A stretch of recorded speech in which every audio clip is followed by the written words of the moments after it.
श्रीमद्सद्गुणशालिनं चिदचिदे व्याप्तं च दिव्याकृतिं जीवेशाक्षरमुक्तकोटिसुखदं नैकावताराधिपम् ज्ञेयं श्रीपुरुषोत्तमं मुनिवरैर्वेदादिकीर्त्यं विभुं तं मूलाक्षरयुक्तमेव सहजा नंदम च वंदे सदा। दयान स्वामी महाराजनी जय, अक्षर पुरुषोत्तम महाराजनी जय, शास्त्री जी महाराजनी जय, योगी जी महाराजनी जय। સ્વામિનારાયણ હરે વચનામૃત ગરડા પ્રથમ પ્રકરણનું 58મું. એક એક વખત ફોટા લઈને બધા બેસી જજો, એટલે બધો આમ ફોટામાં પાછું ચિત્ત ન જાય. વચનામૃત તમને વંચાય છે ને ત્યાં સુધી વચનામૃતનું ધ્યાન રાખો. પછી ફોટા તમારે લેવાના, એક બે લઈ લેવા બરોબર વ્યવસ્થિત રીતે, કારણ કે એમાં ને એમાં પાછું આખો દિવસ જશે આપણે. હા, અત્યારે કથાનો ટાઈમ છે, એ વખતે બેસી જ જવાનું. એક બે ફોટા લઈ લો તમારે જે લેવા હોય, પછી આમ એકદમ સ્ટોપ સાંભળી લો આની અંદર. ત્યારે એમાં લીધા કરતો આમાં લઈ લેવો ફોટો સારો છે. ત્યારે આ ફોટો એમાં રહી જશે, અહીંયા ફોટો છે તો વાંધો નહીં આવે. અહીંયા ફોટો લીધો એનો વાંધો ના આવે, કાયમ જાય જ નહીં, કોઈ દાડો જાય નહીં. આ તો કદાચ પડી જાય ને નાહી જાય ને કઈ થાય ને બીજું થઈ જાય. એટલે એમ બસ એટલે શું હવનું ચિત્ત આગુ પાછું ના થાય. બધા એક શાંત રીતે બેસી જ જવાનું, કોઈ ઊભા ના રહેવું ને બેસીને આમ સાંભળી લે. બસ બેઠા બેઠા ત્યાંથી લાગે તો લઈ લેવું. હા, ઊભા થઈને આડાવરા ના થશે એટલે કોઈનું ચિત્ત ખેંચાય નહીં આજોડું, એટલું જ. હા. સ્વામિનારાયણ હરે સંમત 1876ના ફાગણ સુધી પંચમીને દિવસ સંધ્યા આરતીને સમયે સ્વામી શ્રી સહજાનંદજી મહારાજ શ્રી ગરડા મધ્યે દાદા ખાચરના દરબારમાં જે પરમહંસની જાયગા ત્યાં વિરાજમાન હતા અને સર્વ ધોળા વસ્ત્ર ધારણ કર્યા હતા અને પોતાના મુખારવિંદની આગળ મુનિ તથા દેશ દેશના હરિભક્તની સભા ભરાઈને બેઠી હતી. પછી શ્રીજી મહારાજ બોલ્યા, જે પ્રશ્ન કરો. પછી મુક્તાનંદ સ્વામીએ પ્રશ્ન પૂછ્યો છે, હે મહારાજ, જ્યારે ભજન સ્મરણ કરવા બેસે ત્યારે ભગવાનના ભક્તના અંતરમાં રજોગુણ તમોગુણના વેગ આવે, ત્યારે ભજન સ્મરણનું સુખ આવતું નથી, તે ગુણના વેગ કેમ ટળે? જો આપણા વાત મારા સમજાવે છે કે આપણે ભજન કરવા બેસીએ ત્યારે રજોગુણ ને તમોગુણના વેગ આવી જાય.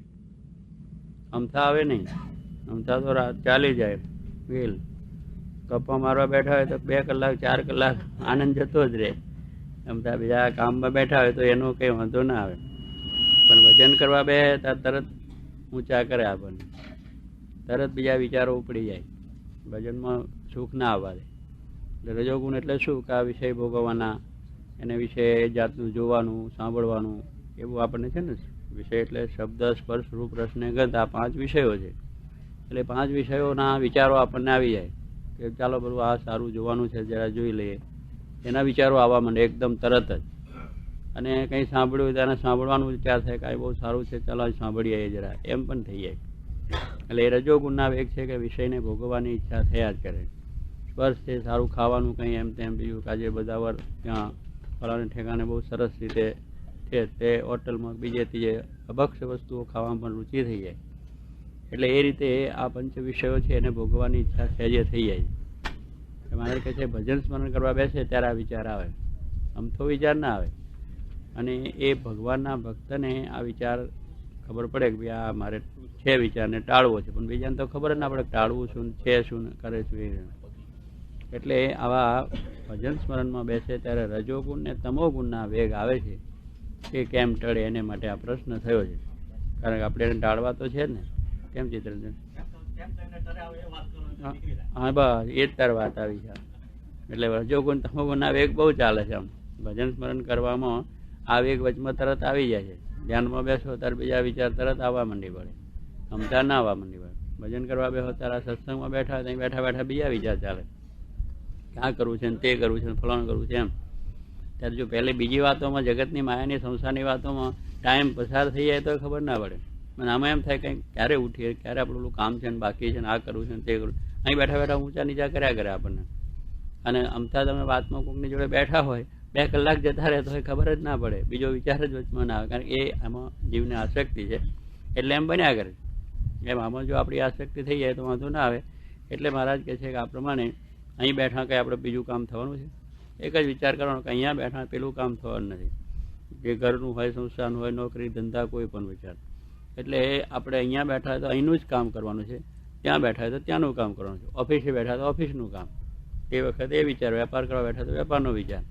પણ આ વિચાર કરવા વચમાં આવી જાય તો આ ના થાય ને તે ના થાય. એટલે સ્વામી કહ્યું છે ને કામ ભસવું ને લોટ ફાંકવું ને ભસવું 2 કામ ભેગા થાય નહીં. કૂતરું આમ ભસતું હોય અને લોટ ફાંકવાની વાત 2 ભેગી થાય ના થાય. આપણે બોલતા હોય ને ખાવાનું 2 ભેગું ના થાય, તો ચાવી લેવાનું ચાવી લેવાનું, પછી બોલીએ તો બોલાય. એમ 2 વસ્તુ આરે થવાતી નથી. દિવસ ને રજની 2 રાત રહી શકે, 2 સાથે ન રહી શકે. દિવસ હોય ત્યાં રાત ના હોય ને રાત હોય ત્યાં દિવસ ના હોય.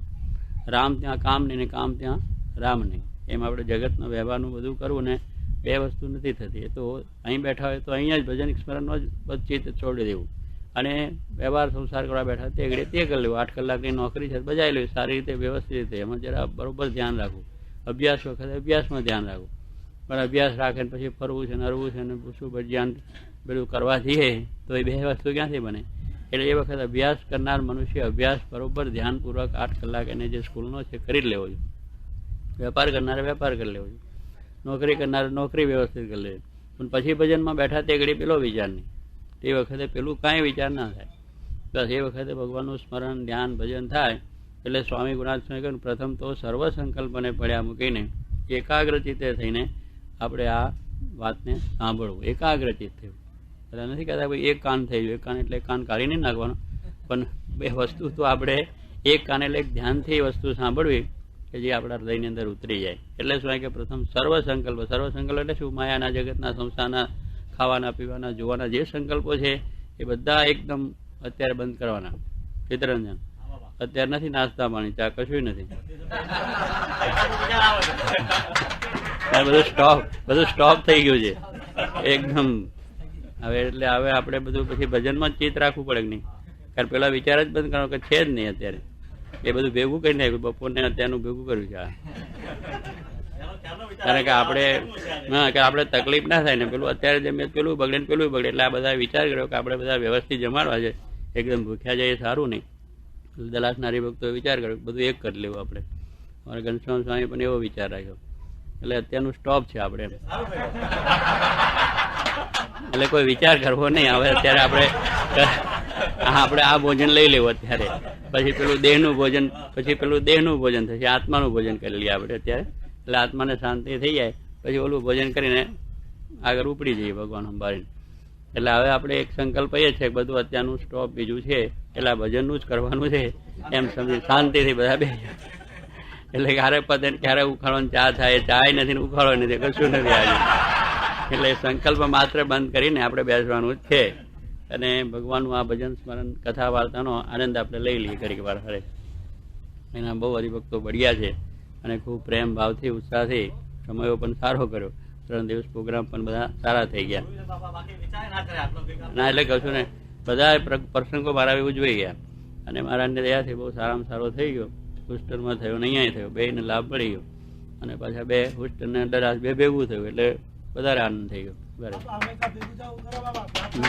હા એટલે ભેગું જ છે આપણે, ભેગું જ છે આપણે, ભેગું જ છે ને ભેગું જ રહેવું છે ને ભેગું અક્ષરધામમાં જઈને બેસવું છે ને ત્યાં અક્ષરધામમાં ભેગા થયું આપણે નોકરી છે જ નહીં.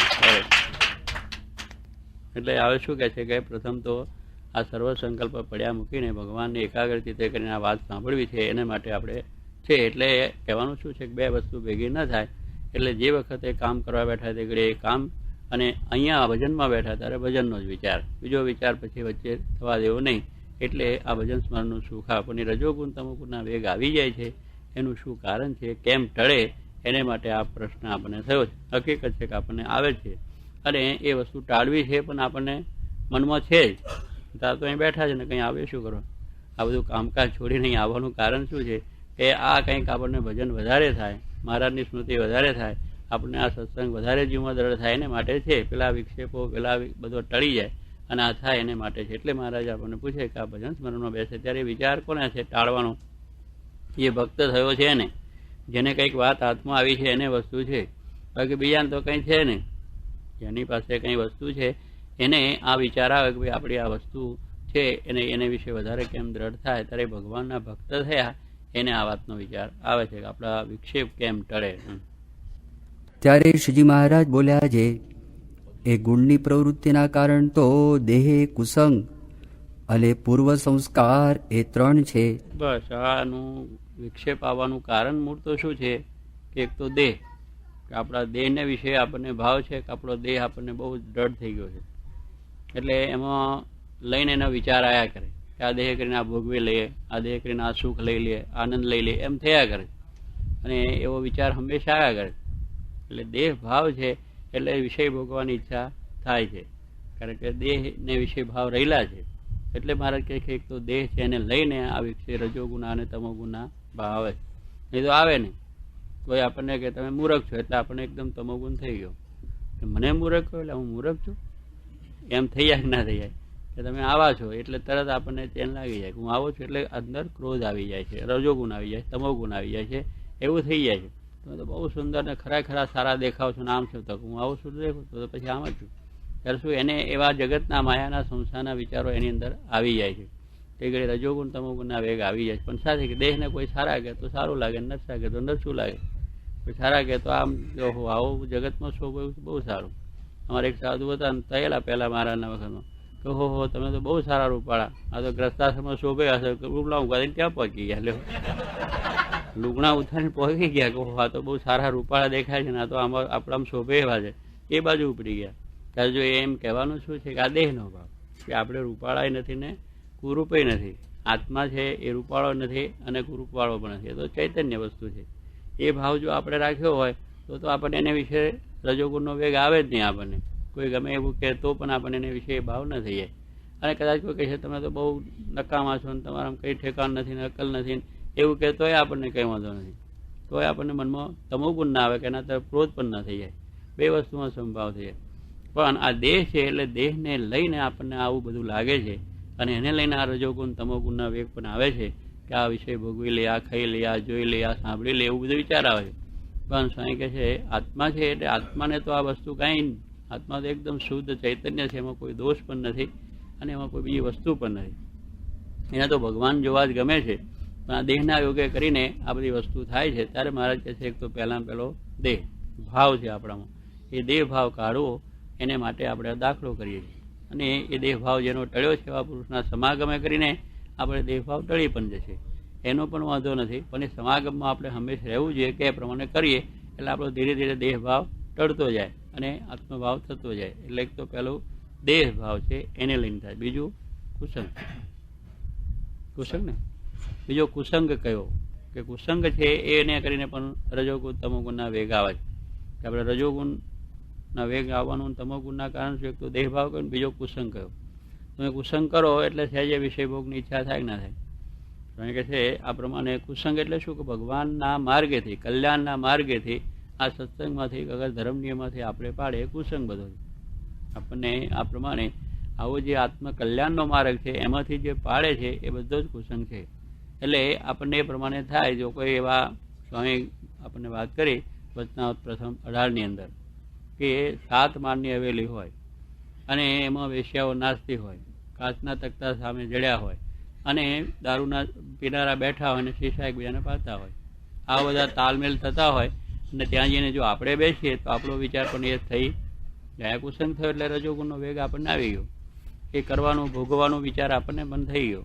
પેલા તાર આપણે આ સરા ભોગવી લઈએ એટલે એ પ્રમાણે સહેજે થઈ જાય. કુસંગ થયો છે. કારણ કે આપણે એ પ્રમાણે કહીએ વેશ્યાના હાથના ગળામાં હાથ નાખીને બેસીએ અને પછી કંઈક મારું પણ ઠેકાને કેમ ના રાખ્યું? અરે ભગવાને કહ્યું છે પહેલેથી એ જવું જ નહીં. આપણને આદેશ છે કે એ વસ્તુને અડવું જ નહીં, એનો સ્પર્શ જ ન કરવો. આપણને પહેલેથી કહેલું છે, આપણી બુદ્ધિ એ વિચાર છે, છતાં આપણે કર્યું છે. અને પછી ભગવાન કે મોટા પુરુષ કે કોઈનો દોષ કાઢીએ કે મારો મને કેમ આમ થયું, પણ એ વસ્તુથી દૂર રહેવા માટે કહ્યું છે. ઝેર ખાવાની ના પાડી છે, આપણે ઝેર ખાઈએ તો મરીએ જ. એવી રીતે જે વસ્તુનો નિષેધ છે એને કરીએ છીએ ને પછી બીજાનો વાંકે એ કાઢીએ તો એમાં ભૂલ. એટલે મહારાજ કહે છે કે આ પ્રમાણે કુસંગ છે એ કુસંગ કરીએ છીએ આપણે, અને કરીને કુસંગ પછી આપણે કંઈક મને કેમ લાગ્યું પણ લાગે જ. તમે દારૂ પીવો એટલે તમારું ભાન ભૂલી જ જવાના છો, એ હકીકત વસ્તુ છે. એવી રીતે અફીણ ખાઓ તો તમને એ પ્રમાણે જ્ઞાન ચડવાનું છે. જે કેફી વસ્તુઓ પીવો એટલે એ પ્રમાણે તેનો કેફ ચડવાનો છે. એટલે તમારું પોતાનું ભાન ભૂલી જ જવાના છે હકીકત. એટલે કુસંગ વસ્તુ ના પાડે છે કે આપણે અભક્ષ વસ્તુ ન જ ખાવી. એવા પુરુષ કરતા હોય એનો સોબત ન કરવી. જે માણસો અધર્મ કરતા હોય, ભગવાનને શેષ વેદની મર્યાદાને લોપીને ચાલતા હોય, હવે એમનો સંગ આપણે જો કરીએ તો આપણે પણ પડીએ, આપણને પણ એ રસ્તેથી પાડે. પછી એ કુસંગ છે એને કરીને પણ આપણને પછી એવા વિચારો આવે આ જગતના વિષય ભોગવવાના, અને રજોગુણ તમોગુણ વેગ આપણને ચડી જ જાય. એ પણ કારણ એક છે કુસંગ. એટલે કુસંગ ક્યારેય ન કરવો એમ આપણને મહારાજે વચનામૃતમાં પણ કહ્યું છે. કુસંગ ક્યારેય ન કરો. બસ ક્યારેય પણ વસ્તુ છે ત્યાં લાસ વેગાસ ગયા મન થઈ ગયું ના થયું, પણ ના જ ગયા હોત તો ના થાય. પણ એ વસ્તુ છે કે ત્યાં ગયા એટલે તરત જ લાવો તાર નાખી જોઈએ કે કેમ છે તે બધાને લાગી ગયો. લો કોઈ ના બચ્યા નહીં કોઈ બિચારા. હે હા, એટલે એવું અમારો ભગત ખરેખરો તો બિચારો ભાઈ પડી ગયો કે આ કઈ સમજે નહીં આગુ પાછું દુનિયાનું, તોય એને ખબર પડી કે આમાં કંઈક થાય છે. એટલે આ બધો કુસંગ આપણે જાણીએ છીએ કે આ કુસંગ છે. આ બધા અહીંથી વાત કરી હતી કે આવું છે તેવું છે, બધું કેટલી વાત કરેલી, પણ ત્યાં ગયા એટલે લાગી ગયું. ગયા અને મેં બેઠા, જો ના બેઠા હોત તોય ના લાગે. બહારથી જોઈ લીધો તો વાંધો નહીં, પણ પાછું અંદર શું હોય કે અંદર કેવું છે, પણ અંદર તો કાંઈ અવાજ નથી. અંદર તો વધારે ઉલટો આપણને હેરાન થાય એ વસ્તુ છે. એટલે આ કુસંગ કહેવાનું શું છે કે આ વસ્તુ આપણે જાણીએ છીએ છતાં જો કરીએ તો લાગ્યું અને આપણે નજરો નજર અનુભવ થઈ ગયો કે થોડું બેઠા એટલે ગયું બધું કેટલું. હવે એ વિચાર કરીએ કે આવું ફરી જિંદગીમાં આમાં ના અડવું તો આપણે દ્રઢતા થઈ જાય. પણ એમ જાણે કે હજુ કંઈક સારું છે તેવું કુસંગ કરતા રહીએ પછી આપણે હેરાન થઈએ ને. આપણને ભગવાને મોટા પુરુષોએ શાસ્ત્રોએ કહ્યું છે કે આ પ્રમાણે આપણે નહીં કરવું, તેનાથી આપણે દૂર જ રહેવાનું. એટલે એવી વસ્તુઓથી આપણે સમગ્ર દૂર રહીએ તો આપણા જીવનમાં શાંતિ રહે. નહીં તો આવું થઈ જ જાય. લો તમે કરવો એટલે લાગી જાય, વાર ના લાગે. ભાઈ આપણે શું વાંધો છે કે એમાં બારમાં જઈને બેસીએ એટલે આપણે તો કંઈ પીવું જ નથી, આપણે કંઈ એનું અડવું જ નથી, આપણે કાંઈ નહીં. ઘરમાં લોકો બધા પીતા હોય પણ તમે કરો એટલે ચોટી જ પડે, એમાં વાર ન લાગે. અરે એક બે દાડા ત્રણ દાડા બેહો એટલે લાગે ચાલો આ બધાને મજા આવે છે, ચલાવો તારો હું જરા જોઈ તો જો થઈ રહ્યું. એટલે એ ચાલ્યું કામ એને. એટલે બેઠા ત્યાં આગળ, પણ એ જગ્યામાં જવું જ નહીં. એટલે શું કે જે ગામ જવું ને એનું નામ શું કા લેવું. જે ગામ જવું નથી કે ભાઈ આ ફરવાનું ગામ, પણ એ ગામ જવું નથી તમે પૂછો શું કરવા નકાઉન્ટ ટાઈમ પહેલાંનો આપણો બેનો જાય. જે ગામ જવું નથી ત્યાં આગળ જઈને શું પૂછવું છે. ત્યારે એમ શું કે ટાઈમ નકામો ને આપણે વસ્તુ એમ આપણે જે રસ્તે ચાલવું નથી એવો કુસંગ કરવો નથી, એ દ્રઢતા આપણે રાખવાની. એટલે મારે કે કુસંગ ક્યારે કરવો નહીં. કરે તો કુસંગ તહત કુશળી બહુ અફસોસ, મહિમા ઘટો સમુદ્રનો રાવણ વશો પડો કે આ સમુદ્રનો મહિમા ઘટી ગયો કે પાર બંધાય નહીં કોઈ દિવસ. પણ રાવણ જેવો કુસંગ એને પડખે રહ્યો. એટલે આપણે કહે છે ને કે પાડોશી પણ સારો જોઈએ. એટલે જો પાડોશી જો સારો ના હોય તો દરરોજ હેરાન કરતી, કંઈક આપણને અમુદું જતું કર્યા જ કરે. એટલે પાડોશી પણ બહુ સારો હોય તો આપણને ધર્મ નિયમ બીજું ત્રીજું હરખી રાખે ને. કે એવો હોય તો દરરોજ ઉઠીને આપણે આમ છે ને તેમ છે ને હાલો તાર એમ થઈ જાય.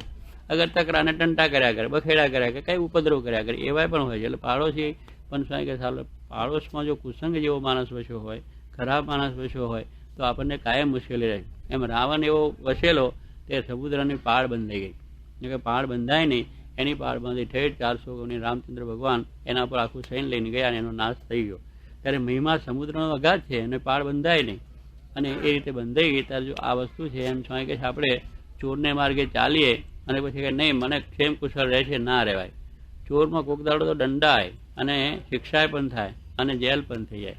ત્યારે વસ્તુ જ એવી છે. એટલે એ માર્ગે ચાલવાનું હોય જ નહીં. એ માર્ગે જે એટલે દુઃખ આવ્યા વગર રહેતું નથી. એમ મહારાજ કહે છે આપણે એ પ્રમાણે સમજીને એનાથી દૂર જ રહેવાનું. આ કુસંગ છે એ પણ આપણને વિક્ષેપ કરનાર. સત્સંગની અંદર આપણા ભજન સ્મરણની અંદર કુસંગ વસ્તુ એ છે, માટે કુસંગ તે પણ દૂર જ રહેવું. ક્યારેય કુસંગ ન કરો. ગમે એવા ભાઈબંધ દોસ્તાર આપણને હોય પણ જાણે કે આનો આવો સંગ છે, અગર તો આવું કરે છે તો એની મિત્રતારી આપણે હોય જ નહીં. એનાથી દૂર જ રહેવાનું હોય, એ માર્ગે જવાનું હોય તો આપણે ક્ષેમ કુશળ રહીએ. નહીં તો આપણે પણ લૂંટાઈ જઈએ. એની સાથે ચોરની વાટે છે તો આપણે લૂંટવાનું, આપણે હેરાન થવાનું, આપણે મુશ્કેલી થવાનું. એટલા માટે સ્વાય એનાથી સર્વ પ્રકારે દૂર રહેવું અને ક્યારેય કુસંગ કરવો નહીં. કુસંગ કરવાથી આપણું કોઈ દિવસ આ શરીર સારું રહે નહીં. એમ સ્વાય કે આપણે એ વસ્તુની અંદર વિચાર કરીને સર્વ પ્રકારે દૂર રહીએ તો વાંધો ના. એટલે તો કુસંગ બીજો પહેલો દેહ ભાવ છે, બીજો કુસંગ, અને ત્રીજો પૂર્વના એવા સંસ્કાર હોય એને કરીને આપણે પૂર્વે એવા સંસ્કારોના પાસ લાગી ગયા હોય, રજોગુણ તમોગુણના એવા વેગોની અંદર આપણે બેઠા હોય એટલે એ બધા પાસો હોય એને કરીને એ રજોગુણ તમોગુણની વાત સાંભળે અરે પૂર્વે બધું કર્યું હોય પણ આ જન્મની અંદર એની સ્ફુરણાઓ થઈ આવે છે, એમાં સ્વપ્નો પણ આવે છે. એનું કારણ શું છે કે પૂર્વે કંઈક આપણે એવા વિષય ભોગવ્યા હોય, બીજું કંઈક કર્યું હોય, ત્રીજું કર્યું હોય, તમોગુણ, એટલે એને લઈને પણ આપણને આ વસ્તુ વિક્ષેપ કરતા બને છે. એટલે દેહ, કુસંગ ને પૂર્વ સંસ્કાર એ ત્રણેય કરીને આપણને ભજન કરવા બેસીએ છીએ ત્યારે આપણને વિક્ષેપ આવે છે.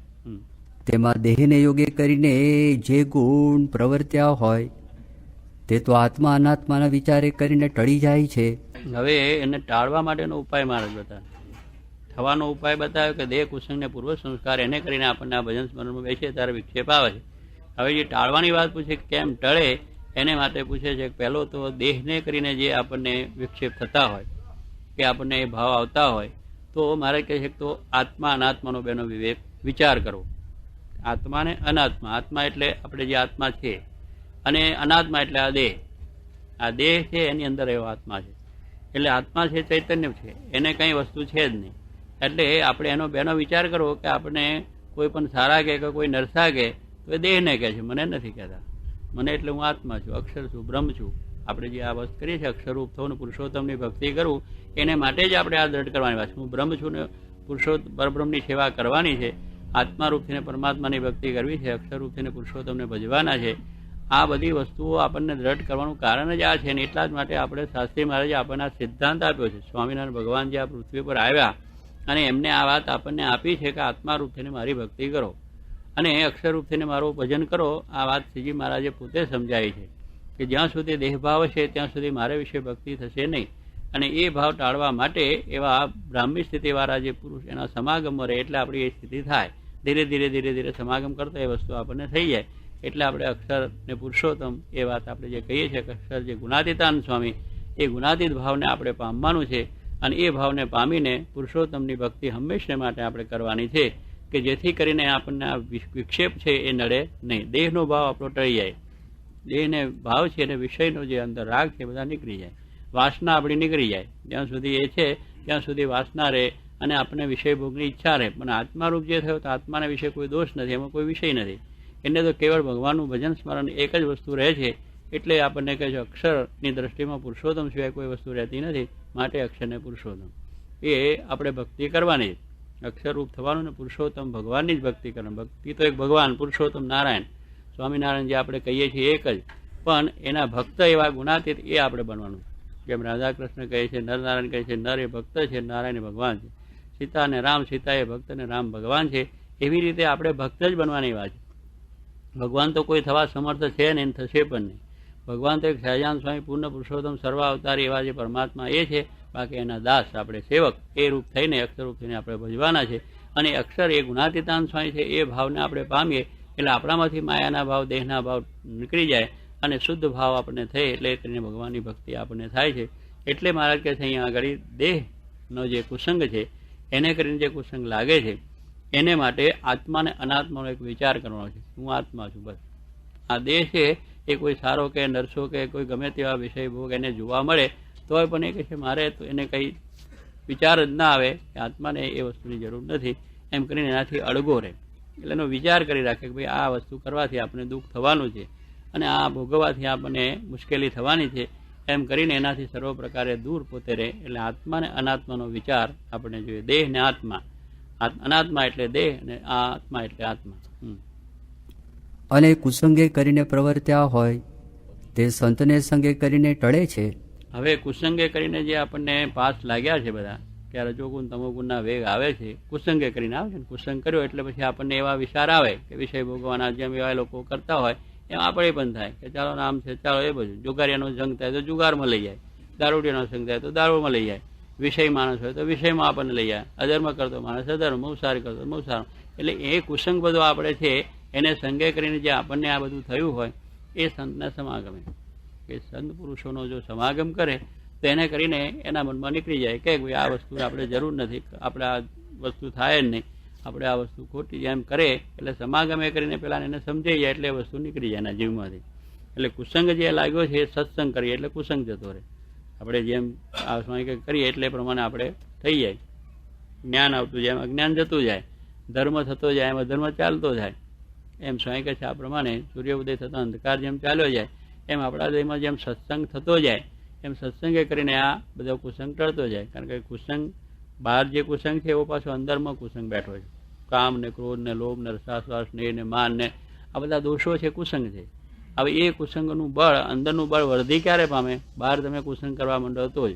બહાર એવા ખરાબ માણસની સોબત તમે કરવા માંડો એટલે અંદરથી એવા વિચારો સ્ફૂર્ણ થયા જ કરે. તમને એ જ વિચારો થાય કે આ કરું તે કરું ફલાણું કરું એમ થયા કરે. એવી રીતે બહાર સત્સંગ છે એવો અંદર પણ સત્સંગ છે. અંદર જે આપણે સત્ય, દયા, ધર્મ, અહિંસા, બ્રહ્મચર્ય, ધર્મ, જ્ઞાન, વૈરાગ, ભક્તિ એ આદિક જે છે એ સત્સંગ છે. એ અંદર બેઠું છે. બે વસ્તુ બેઠી છે. બે સેનાઓ જેને કહી છે ને બે અંદર બેઠેલી છે. બે ભાવો બેઠેલા છે. પણ એ બહાર જેવો સંગ કરો એવું તમને અંદર બધી સ્ફૂર્ણાઓ થાય અને એવું બળ વૃદ્ધિને પામે. એટલા જ માટે કહ્યું કે કુસંગ કરવો નહીં ને સત્સંગ કરવો. એટલે મહિના બેઠા રહે એની માટે તમે ખાવા ના આપો એટલે એની માટે શિથિલતા આપતી જ જાય ને. એમ સ્વામી કહે છે કે બહારનો જે કુસંગ ન કરો એટલે અંદરના કુસંગે બેસી જ રહે, એનું બળ વૃદ્ધિને ન પામે. પણ બહાર જેટલું કરવા માંડો એટલે અંદરની સ્ફૂર્ણા થતી જાય ને એ પ્રમાણે થાય.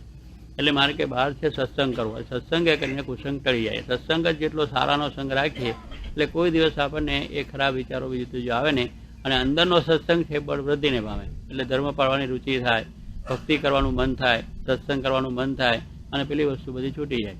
આપણે આ યોગી મહારાજના યોગમાં છે કે આવા સાચા સંતના, શાસ્ત્રી મહારાજ, યોગી મહારાજ બધા સંત મળ્યા, એના યોગમાં આપણે આવ્યા તો આપણને આ વાત સમજે કે આપણે સત્સંગ, સ્વામિનારાયણ ભગવાન એના આશ્રિત થયા, એના ભક્ત થયા કે કોઈ પણ આપણે આશ્રિત થયા, ભગવાનના ભક્ત થયા તો એ સંત સાચા હોય તો આપણને એ માર્ગે લઈ જાય અને આપણા જીવમાંથી કુસંગ કાઢી નાખે. કુસંગ આપણા જીવમાંથી મટાડી દે અને આપણે ભગવાનના ભક્તને આવું ન થાય એમ કરીને આપણને આ વિચારોથી પર કરી નાખે. એટલે આપણા જીવમાં સત્સંગ એ માર્ગે દ્રઢ કરવો કે દ્રઢ કરીને આપણામાંથી કુસંગ બધો નીકળી જાય. આવા જે આપણામાં ખાવાના, પીવાના, જોવાના સ્વભાવો હોય, અગર તે પ્રવૃત્તિ આપણે થતી હોય એ પણ આપણી નીકળી જાય અને સારી રીતે ભગવાનની ભક્તિ થાય, ધર્મ પાળવાની રુચિ થાય. જ્યારે મોટા પુરુષ મળે ત્યારે સૌના ધર્મ પડે. આપણા ધર્મ પડે છે એ પણ મોટા પુરુષને પ્રતાપે આપણે એને રાજી કરવા છે, ભગવાનના ધામમાં જવું છે. બાકી આપણે બધા એમને હતું લોકો અને કહેવાનું શું તેમ દરેક ઘણાને અનુભવ છે અને ઘણા આપણે વાત પણ કર્યા છે કે સ્વામી હાથ મૂક્યો પછી વિચાર જ નથી થતો બીજો. ત્યાં શું એક મોટા પુરુષ મળ્યા ત્યારે આપણને દ્રઢતા થઈ કે ના આ વસ્તુ આપણાથી થશે, આ ધર્મ પડા છે અને ધર્મ પાળવાની રુચિ પણ આપણને ત્યારે થાય છે. એવા ઘણાને અનુભવ છે. ત્યારે શું એને લઈને ધર્મ પાળવાની રુચિ થાય, આવી ભક્તિ કરવાનું મન થાય, આ સત્સંગ કરવાનું મન થાય, આવી સેવા કરવાનું મન થાય અને આ બધા વિચારો એ સત્સંગ છે એને કરીને થાય. માટે સત્સંગ હંમેશા માટે કરવો એટલે કુસંગ આપણામાંથી નીકળી જાય અને કુસંગથી આપણે દૂર રહેવાય. એટલે મારે કે કુસંગ છે એ બહારનો કુસંગ એ પણ આપણા સત્સંગ કરી નીકળી જાય. ઇન્દ્રિયો અંતસ્કરણનો પણ કુસંગ છે. આ ઇન્દ્રિયો અંતસ્કરણ બધી કુસંગી છે. એટલે આપણે ના જોયું તો જોવા માટે ખેંચાય, કાન પણ ખેંચાઈ જાય. એટલે એ પણ કુસંગ જ કરાવે. માટે એનાથી પણ આપણે બહુ સાવધાન રહેવાનું છે કે આપણી ઇન્દ્રિયો ન ખેંચી જાય. જો આ સત્સંગ હોય તો ઇન્દ્રિયો પણ ન ખેંચાય, પછી એને વિશે પાછું મન પડી જાય. સત્સંગ કરીને વાત સાંભળે એટલે કે આપણે આ ખોટું થાય છે, માટે આપણે ન જોવું, ન ખાવું, ન પીવું એ પણ આપણને દ્રઢ થઈ જાય. અને સ્વામી કે ત્રીજો કુસંગ આપણે સત્સંગમાં કુસંગ. આ સત્સંગમાં આપણે બેઠા છે અને ખરી રીતે બધા સત્સંગ કરે છે. આવા અમારા જેવા સાધુ છે પણ મોરી વાત કરે, તમને પાછા પાડે કે આ બધું ખોટું છે, આમ છે તેમ, એવું પણ કરી નાખે. ખરેખર સત્સંગ કરે બીજું પણ નિયમ ધર્મ કોણ પાડે છે? મારે વચનાત્મા કહ્યું છે કે આવા નિયમ ધર્મ કોણ? આ તો બહુ કઠણ નિયમ ધર્મ પડે જ નહીં, વાત જ ના થાય. હવે વાત કરે અરે ભાઈ ના શું પડે? આ તો સ્વામી કહે છે નિયમ ધર્મ ગમે એવા હોય તો પડે. માણસ પેલા પર્વત ઉપર ચડવું હોય, હવે ચડાય એવું છે તો હવે પાછળ મારીને ચડે છે, પાછો પડે ને વળી પાછો ચડે, પાછો પડે ચડે, એમ કરતા ચડી જાય. એટલે કેટલા અમારે પેલો દુનિયાનો હમણાં એક નીકળ્યો છે આખી દુનિયામાં દોડીને ફરવું. પેલા શું નામ એનું? સુરતથી નીકળ્યા છે નાથુ પાડે એક નીકળ્યા છે કે આખી દુનિયામાં દોડીને ફરવું, બસ દોટ જ મૂકવાની, બીજું કાંઈ નહીં. હા એવું એને ધાર્યું છે, ફરવા નીકળી પડ્યો. એટલે ત્યાં જો એ થઈ જાય અને એ થાય છે એવું તર્યું છે. 25-30 માઇલ તરેલો છે કંઈક ખાડીને એવું તેવું. ઇંગ્લિશ ચેલેન્જ તરી ગયો તો લ્યો. તો એ જ વાત થાય છે. એ જ આપણે એ જો લેવું હોય એમ કે આપેલું થાય આપણાથી નિયમ ધર્મ ના પડે, આવો સત્સંગ ના થાય, આમ ના થાય, આમ જે વિચાર કરીએ છીએ. પણ જો આ માણસો ધારે છે બધું ચંદ્ર સુધી પહોંચી ગયા ને, ચંદ્ર સુધી પછી અક્ષરધામ પર ના કેમ પહોંચાય? માણસ જ પહોંચ્યો છે ને, કોઈ બીજો પહોંચ્યો? એને એટલી બધી મહેનત લીધી, એટલો બધો દાખલો કર્યો, એટલા બધા પૈસા ખર્ચ્યા, એમાં યંત્ર બનાવ્યો, એ કર્યો, ગમે તેમ કરી પણ પહોંચે રહ્યો.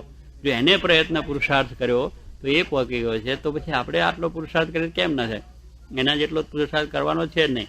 એને જે કર્યો છે, જેટલો સમય કાઢ્યો છે એટલો તો આપણે છે જ નહીં. આપણે તો એક આ મહારાજની આજ્ઞામાં રહી અને સંતનો સમાગમ કરીએ એટલે સ્વામી કહે અક્ષરધામમાં પહોંચી જ જવાના. લ્યો, આટલો જ દાખલો, બીજો કંઈ દાખલો નથી. એક મનને જ મારવાનું છે. આપણું મન છે એને જરા મારી લેવાનું છે. કામ જતું એકના તો આરામને જવાનું, આમ જ જવાનું. એ સંતનો સમાગમથી આપણને બળ મળવાનું છે. અને ભગવાનનો આશરો છે. એ આશ્રમમાં બેઠા, એ રોકેટ ઉડ્યું છે અક્ષરધામ ભેગું. પછી ક્યાં હતો? ભગવાનના આશરારૂપી રોકેટમાં બેસી ગયા એટલે અક્ષરધામમાં પગી જવાના. પણ એ સત્પુરુષની આજ્ઞામાં રહી અને મહારાજનો દ્રઢ આશરો રાખીને ભજન કરશું તો સ્વામી કે નિર્વાસ્તિક થઈ જવાય છે અને ઠેઠ ત્યાં પહોંચી જાય. એટલે દાખલો એટલો જ કરવાનો. એટલે મહારાજ કે આપણને આ પ્રમાણે આ સત્સંગ જે કરવો, એટલે અંદરનો કુસંગ પણ આપણને કેટલી વખત મારે છે કે સત્સંગમાં રહીને પણ માણસો કુસંગ આવી રીતે મોરી વાતો કરતા હોય છે. ધર્મ નિયમની શિથિલતા કરે, મોટા પુરુષનો અભાવ આપણને કરાવી દે, ભગવાનની ભક્તિમાં શિથિલતા કરાવી દે. મોટા પુરુષ કહે છે તો ઠીક છે, જેમ આપણે મહારાજ સ્વામી ગુણાત્યાન સ્વામીના વખત રહેતા હતા, એક જલા ભગત દરવાને રહે. જુનાગઢની અંદર આપણું મંદિર છે, એને દરવાની માણસ રાખવો પડે ને દરવાજે. એટલે દરવાજે બિચારા ભગત બેસી રહે. માણસો કોઈ આવે જાય જુએ કરે એટલા માટે રહે. જેને આપણે પેરી ગયેલ છે, પેલા ગાઢ કહીએ છીએ અહીંયા આગળ, એવી રીતના એ ત્યાં આગળ દરવાજે ભગત રહેતા હતા. પણ એને આ ભગતે ખરા મંદિરની સેવાય કરે, દર્શન કરે, બધું જ કરે, પણ ગુણાતીતાન સ્વામી વિશે જેવો જોયો ભાવ નહીં. એટલે એને ગુણાતીતાન સ્વામી તો વાત કરે ને, અક્ષરને રૂમાળે કે બ્રહ્માંડ ઉડતા પડે, અનંતકોટી બ્રહ્માંડ અક્ષરને રૂમાળે, એટલે આ રૂમાળું છે ને અક્ષરને રૂમાળે ઉડતા ફરે છે. એવું અક્ષરધામનું અવતાર છે. પોતે પોતાનો એ વાત કરી મહારાજે અરે સ્વામીએ મહિમાની. ત્યારે પેલા ભગત જેને એ જ પાછું ભગત આવ્યો ને બીજાને કેટલાકને, એટલે ત્યાં જઈને પછી સભામાંથી બેઠા ને પછી પૂછવા ગયા કે જલા ભગત આજ તો સ્વામીએ બહુ વાત મોટી કરી. કે શું કરી? અરે કે અક્ષર પોતે ને એમની આ રૂમાળે અક્ષર કોઈ બ્રહ્માંડ ઉડતા પડે, આપણે કંઈ દેખાતું નહીં. સ્વામી વાત કરી સ્વામી આપણે જેવા દેખાય છે એમાં કશું દેખાતું છે નહીં, ના તો કારણ કોટી બ્રહ્માંડ દેખાય છે ને બધી વાતો મોટી મોટી કરે. જલા ભગત શું કહે તો સ્વામી મોટા ને કપાય મોટો. હવે એને મનમાં ક્યાંથી ભાવ થાય? કોઈ દિવસ થાય? હવે એવાની પાસે તમે જઈને બેસો, 100 વર્ષ બેહો તો એ મહિમા સમજાય ખરો? પાછા પાડે તમને. તમને જે સત્પુરુષના વિશે હેત હોય, પ્રીતિ હોય, ભાવ હોય, નિષ્ઠા હોય, એ બધી એને કાઢી નાખે. એ પાછો જ પાડી નાખે આપણને. વાત સાચી ચાલો એવું જ છે. કારણ કે આપણો દેહ ભાવ છે એટલે આપણને પણ દેખાય એની અંદર. કોઈ વખત આપણને પણ એવા ભાવ થઈ જાય. ત્યારે અમે પેલા કેટલાક અમે મને એવું લાગતું હતું ખરું ખરું, હું પેલો હવલોલમ લોલ જતો હતો, પણ મને એવું લાગ્યું કંઈ નથી મળ્યો. આવું વસ્તુ થઈ જાય. મારી વાત કરે એની વસ્તુ આપણને અંદર ભાવ થઈ જાય. એટલે સ્વામી કહે છે કે સત્પુરુષના વિશે પણ આપણને ભાવના રુચિ કરાવી દે અને ભગવાનની ભક્તિમાંથી પણ પાડે. ભગવાનનો આશરો પણ મુકાવી દે આપણને કે કાંઈ નહીં, ભગવાનની આશ્રય થતું એવું આપણને થઈ જાય. તે આપણે એ પ્રમાણે પેલા નિર્વિકલ્પાનંદ સ્વામી હતા, એ પોતે સંત હતા, સારા હતા, વિદ્વાન હતા, બધી રીતે બધું હતું. પણ એને એક કૃપામાં પોતાનું માનથી ખંડિત થઈ ગયા એટલે નીકળી ગયા બહાર, સત્સંગમાંથી બહાર નીકળી ગયા. બહાર નીકળીને પછી પેલા દીનાનાથ ભટ્ટ જે આમોદના બહુ જ પ્રખર વિદ્વાન, સારામાં સારા ભાગવતકાર હતા, બધી રીતે પંડિત હતા, અને એ મહારાજને વિશે એને ખરેખરો ભાવ હતો. પણ એને જઈને વાત કરી, પોતે મન પાછું પડી ગયું. હવે એની પાસે જઈને વાત કરી કે લા દીનાનાથ ભટ્ટ તું કંઈ સમજે છે? આ સ્વામિનારાયણ તો કાંઈ નથી, સ્વામિનારાયણમાં કાંઈ નથી કે એ તો બધું ઠીક છે, આ બધું લોલમ લોલ ચાલે છે. એ કંઈ ભગવાનની વાતો કરે પણ ભગવાન જેવી વાત છે નહીં. અને જો ભગવાન જેવી વાત હોય તો ના સમજે. તારા જો વિદ્વાન આવો પંડિત પ્રખર, તારું નામ ક્યાંક આવવું જોઈએ ને. તારું નામ ક્યાંય નથી આવ્યું. ઓલા મયારામ ભટ્ટ અભન છે એનું આવ્યું મેં નામ, શિક્ષાપતિ લખ્યું, મયારામ આદિ ભટ્ટ લખ્યું છે ને આપણે શિક્ષાપતિનું નામ, એનું નામ આવ્યું પણ તારું આવ્યું. તું તો વિદ્વાન, એના કારણે આ દીનાનાથ ભટ્ટ વિદ્વાન સાચા, પેલા બનેલા નહીં. ત્યારે જો એમ વાતોચીતો કરીને પેલાને મન પાછું પાડ્યું. આવી વાત સાંભળી એમાંથી પેલાને અભાવ થઈ ગયો. તો શ્રીજી મહારાજનો આશરો ટળી ગયો. લો એને આખો આશરો ટળી ગયો, ભજન કરતું ભૂલી ગયો, બધું વાત મૂકી દીધી. આ એક નિર્વિકલ્પનાનો સહેજ કુસંગને સહેજ વાત સાંભળી. એની આપણે કંઈ વાત સાંભળવામાં શું હતું, પણ વાત એ શું કે ના સાંભળાય. એ ઝેરને જુઓ તો આંખમાં ઝેર ચડી જાય અને આખું શરીર નુકસાન કરે છે. કેટલાક ઝેરને તમે જોવાથી ઝેર ચડી જાય અને શરીર આખું બગાડે. કેટલાક સ્પર્શ કરવાથી, એક સ્પર્શ જ કરો કે આમ ઝેરને અડો ને એટલે આખા ઝેરમાં આંગળીઓમાં ચડી જાય અને આખું અંગ ખરાબ કરી નાખે. જોવાથી પણ એવા ખરાબ ઝેરો આવે છે. એટલે આ શું કે કુસંગ છે એને તમે આમ જુઓ એની સહેજ વાત સાંભળો ને તો એ તમને મારી પાડે. આટલી વાત દીનાનાથ ભટ્ટે સાંભળી, એને પણ સત્સંગ ટળી ગયો, મહારાજના વિશેનો ભાવ ટળી ગયો, ભગવાન પરનો ભાવ ટળી ગયો, અને સ્વામિનારાયણ એક બ્રાહ્મણ છે એમ થઈ ગયું. અને પછી તેના ઘરમાં ભૂત બેઠા અને પછી તો ધમાલ થઈ પાછી દીનાનાથ ભટ્ટની અંદર. એની છોકરીને એવા ભૂત વર્ગ્યા બિચારીને, તે દરેક વસ્તુ લઈને ક્યાંક નાખ્યા, ક્યાંકની વસ્તુ મહી લાવે ને ઝાડા ને પેશાબ ને વિષ્ટા ને ચૂથમ જૂથાન બધું બહારથી અંદર લાવે, અંદરથી બહાર નાખે. આવી બધી ક્રિયાઓ થવા માંડે. પેલો બિચારો કાઈ ગયો કે હવે શું થશે, કેમ થશે. પછી કોઈકે કહ્યું કે આ ભગવાન શ્રીજી મહારાજ સાક્ષાત છે, એને વિશે તને અભાવરુચિ થઈ, માટે ભગવાનને જઈને તું નમી પડ, આશરો કર તો તારું કામ થશે. પછી મહારાજને મહારાજને જઈને પગે લાગ્યા, મહારાજ રક્ષા કરો. કે કેમ? મારે કે તમે તો ખરેખર બ્રાહ્મણ કહેવાઓ, પવિત્ર કહેવાઓ, પંડિત કહેવાઓ, અને તમારે ત્યાં આવું કંઈ ભૂત હોય નહીં. અરે મહારાજ કે અમે ભલે આમ તો છે પણ અમે અનાથ કહેવાઈએ, તમારો આશરો મૂક્યો, જે અમારા માથે નાથ તમે ભગવાન હતા એ અમે મૂકી દીધા, એટલે અનાથ થયા, એટલે બધું આવી ગયું. પછી મહારાજ એની રક્ષા કરી. કહેવાનું છે પણ આવું જ આ કુસંગ સહેજમાં લાગી લો. દાન આપણે અલૈયા ખાચરને પણ કુસંગ લાગી ગયો, મહારાજનો અભાવ થઈ ગયો. માનવ 2000 માણસને સત્સંગ કરાયેલો. કેટલા હજાર? 2000 માણસ. સ્વામિનારાયણ ભગવાનનો આશ્રિત બનાયેલા, સ્વામિનારાયણ ભગવાન છે એવો નિશ્ચય કરાયેલો. આવો જે માણસ એને પણ માનથી પડી ગયો, તે અલૈયા ખાચર ત્યાં ગઢડા સારંગપુર વચ્ચે એનું ગામ છે. ત્યારે એને પછી ઝીંઝાવદર જેનું નામ છે, ઝીંઝાવદરને પાદર બે એ ગઢડાથી સારંગપુરને રસ્તો જવાનો એક જ હોય ને, એટલે જે માણસો હરિભક્તો તમારા જેવા જાય એને બોલાવે, આવો. ગઢડે કાંઈ નથી, એ તો બધું ખરાબ, એ તો આમ છે ને તેમ છે ને, સ્વામિનારાયણ એ ભગવાન નથી, આવી વાત કરવાને. જે ભગવાન કહેતા હતા, નિશ્ચય કરાયો તો એને બોલાવીને લોકોને પાછા પાડ્યા. ત્યારે જો એની વાત સાંભળવા ગયા બધા કુસંગ થઈ ગયા કે ના થાય, બધા કેટલા પાછા પડ્યા. આવું કે આવે એમાં શું, અલગ ખાચર વાત કરે એમાં આપણને શું હતું? આપણે કહેવાનું આપણે તો મહારાજ બરોબર છે, પણ ત્યાં જઈને બેસો અને વાત તમે સાંભળવા માંડો એટલે જેમ દેખ્યાનું ઝેર આ ચડી જાય આપણને, એમ એની વાત સાંભળવાનું ઝેર છે. વાત વિમુખ વાતમાં ઝેર આપી છે. વાતની અંદર આપણને વાત કહે બહુ સારા, તમે તો ખરેખર બહુ સારું છે, તમે કરો છો બરોબર છે, એ તો બરોબર સારામાં સારી વસ્તુ એ છે, પણ જરા આટલું આમ છે, પતી ગયું, જરા આટલું આમ છે એટલામાં આખું ખાઈ નાખે, આખું ચંતર કરીને એક નીચેથી થર ખેંચી નાખે, બધું ચંતર નીચું પાડે, પાડે કે ના પાડે. બધું આપણું કે આ તમે જાઓ છો સત્સંગ કરો સારું છે, સુખી મારા સારા છે, બધું સારું છે, ફલાણું પછી આ બંડિયા થયું, આટલું જ વાત મૂકી દે એટલે પતી ગયું. એટલે આમ સ્વાય કે કુસંગ આપણને લાગી જાય એક વાતની અંદર. એટલા માટે કે મારે કુસંગ ક્યારે કરવો નહીં. ત્યારે એવી રીતે આ ઝીંઝાવદને પાદર જનારે ઘણાને પાછા પડ્યા. મહારાજે જાણ્યું કે મહારાજે બધાને પ્રતિજ્ઞા કરાઈ કે ભાઈ ઝીંઝાવદને પાદર કોઈ નીકળવું જ નહીં, 2 ગૌનો ફેરાવો લેજો બધા, ભાઈ એને પાદર નીકળશો નહીં. ત્યારે શું મહારાજે આરામ કર્યું પાણીને, બધા હરિભક્તો સંતોને કહ્યું પાણી આરામ કરો, એને ત્યાં જશો તો કુસંગ લાગશે. કેટલા ભોળા ભલા હોય ને માણસો, બધા બિચારા ના હોય પણ કેટલા એવા ભોળા ભલા હોય કે એમાં શું, એ હારા સંત છે, એ સારી વાતો કરે છે, એ જોગી મહારાજની વાત કરે છે, એ સ્વામિનારાયણની વાત, એમ કરીને આપણને ભરમાઈ પાડે અને પછી આપણને સહેજે કરીને એનો અભાવ નાખી દે, ખબર જ ના પડે આપણને. એટલે મારે કે આપણે બધું ઓળખી રાખવું છે, જે માર્ગે જેવું નામ શું કરવા એની રીતે ભલે જે થતું હોય થયા કરે, આપણે આપણી રીતે કરવું છે. આપણો આ દ્રઢ નિશ્ચય છે, ભગવાન શ્રીજી મહારાજ સર્વોપરી સર્વાવતાર એવા પૂર્ણ પુરુષોત્તમ, એમને રહેવાનું ધામ અને આપણા ગુરુ જે શાસ્ત્રીનો મોક્ષનું દ્વાર, આ દ્રઢતા જે થઈ છે એમાં કદાપી ફેરફાર ન થાય. એ ગમે તે વસ્તુ હોય તો આપણે એ વસ્તુ જાણીએ કે આનાથી કંઈ આપણને સમાજ થવાનો નથી, આ વાતને પુષ્ટિ મળવાની નથી, તો એ ઘરે જવું શું કરા? જેને ભગવાનની સાથે હેત નથી, પ્રીતિ નથી, આપણા ઇષ્ટદેવમાં જેને આશરો નથી, અગર તો આપણા જે ગુરુને વિશેને ભાવ નથી, તો એને ત્યાં જવાથી આપણને કોઈ દાડો સમાજ થવાનો નથી. કે આ પ્રમાણે તેને ગેર સિદ્ધ જઈએ, તેને સંગે સિદ્ધ રહીએ. નરસિંહ મહેતાનું કીર્તન છે કે જેને ભગવાન સાથે હેત નથી, ભગવાનમાં જેને ભક્તિ નથી, એને તમે ઘેર જશો તો તમને કંઈ સમાસ થશે નહીં. એને સંગે રહેવાથી તમને કંઈ સમાસ પણ થશે નહીં. કારણ કે જેમ નપુંસક માણસ છે, નપુંસક માણસ એટલે જે પુરુષાર્થ થઈ ગયો, હવે એની સાથે સ્ત્રી 100 વર્ષ રહે તો કોઈ છોકરો બાળક એનાથી ન થાય, કારણ એ માણસ જ નપુંસક, એટલે એની સંગે રહેવાથી એને પુત્ર પ્રાપ્તિ કોઈ દિવસ થાય નહીં. એમ સ્વાય કે જેને ભગવાનનો નિશ્ચય નથી, ભગવાનનો આશરો નથી, ભગવાનની ભક્તિ નથી, સત્પુરુષમાં એ જ નથી, એની પાસે તમે 100 વર્ષ સુધી એનો સમાગમ કરો તો તમને ભગવાનનો નિશ્ચય થાય નહીં, ધર્મમાં રુચિ થાય નહીં અને સમાગમમાં પ્રીતિ કોઈ દિવસ થાય નહીં, કારણ એને છે જ નહીં. એટલે એનાથી દૂર જ રહેવું એ વધારે ઇષ્ટ અને સારું છે. એટલા માટે મારે કંઈક કુસંગ છે એ પણ આપણને આ વિક્ષેપ કરનાર છે. માટે કુસંગ ક્યારે ટળે? આપણે સમાગમ કરીએ ત્યારે, સાચા પુરુષ મળે એનો સમાગમ થાય તો આપણા જીવમાંથી કુસંગ બધો કાઢી નાખે.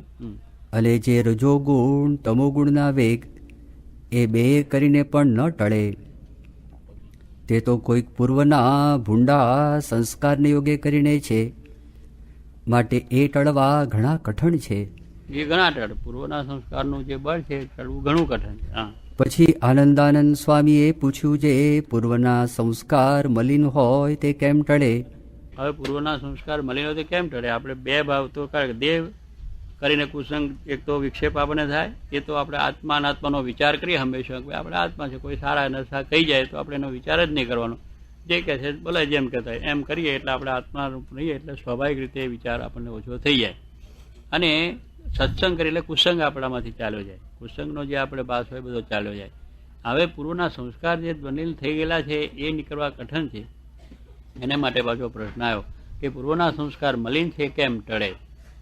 ત્યારે શ્રીજી મહારાજ બોલ્યા છે, અતિશય જે મોટા પુરુષ હોય તેનો જે ઉપર રાજીપો થાય, તેના ગમે તેવા મલિન સંસ્કાર હોય તો નાશ પામે.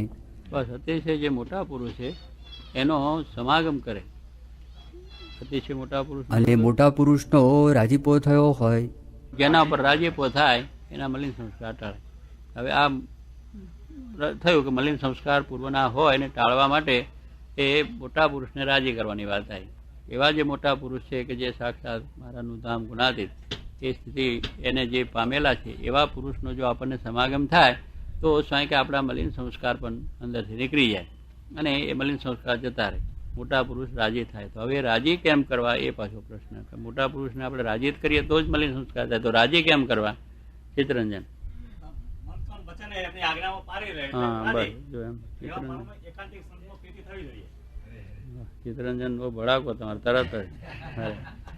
હવે મોટા પુરુષ રાજી કરવાની વાત. પેલા મલિન સંસ્કાર ટળવા માટેનો ઉપાય શું બતાવ્યો કે અતિશય મોટા પુરુષ એને જો રાજી કરે તો આપણા મલિન સંસ્કાર ટળે. અને મોટા પુરુષનો રાજીપો થયો હોય તો રાખ હોય તે રાજા થાય, એ રાજા થાય. અને ગમે તેવા ભૂંડા પ્રારબ્ધ હોય તો રૂડા થાય, એ રૂડા થાય. રાગ હોય તો રાજા થઈ જાય.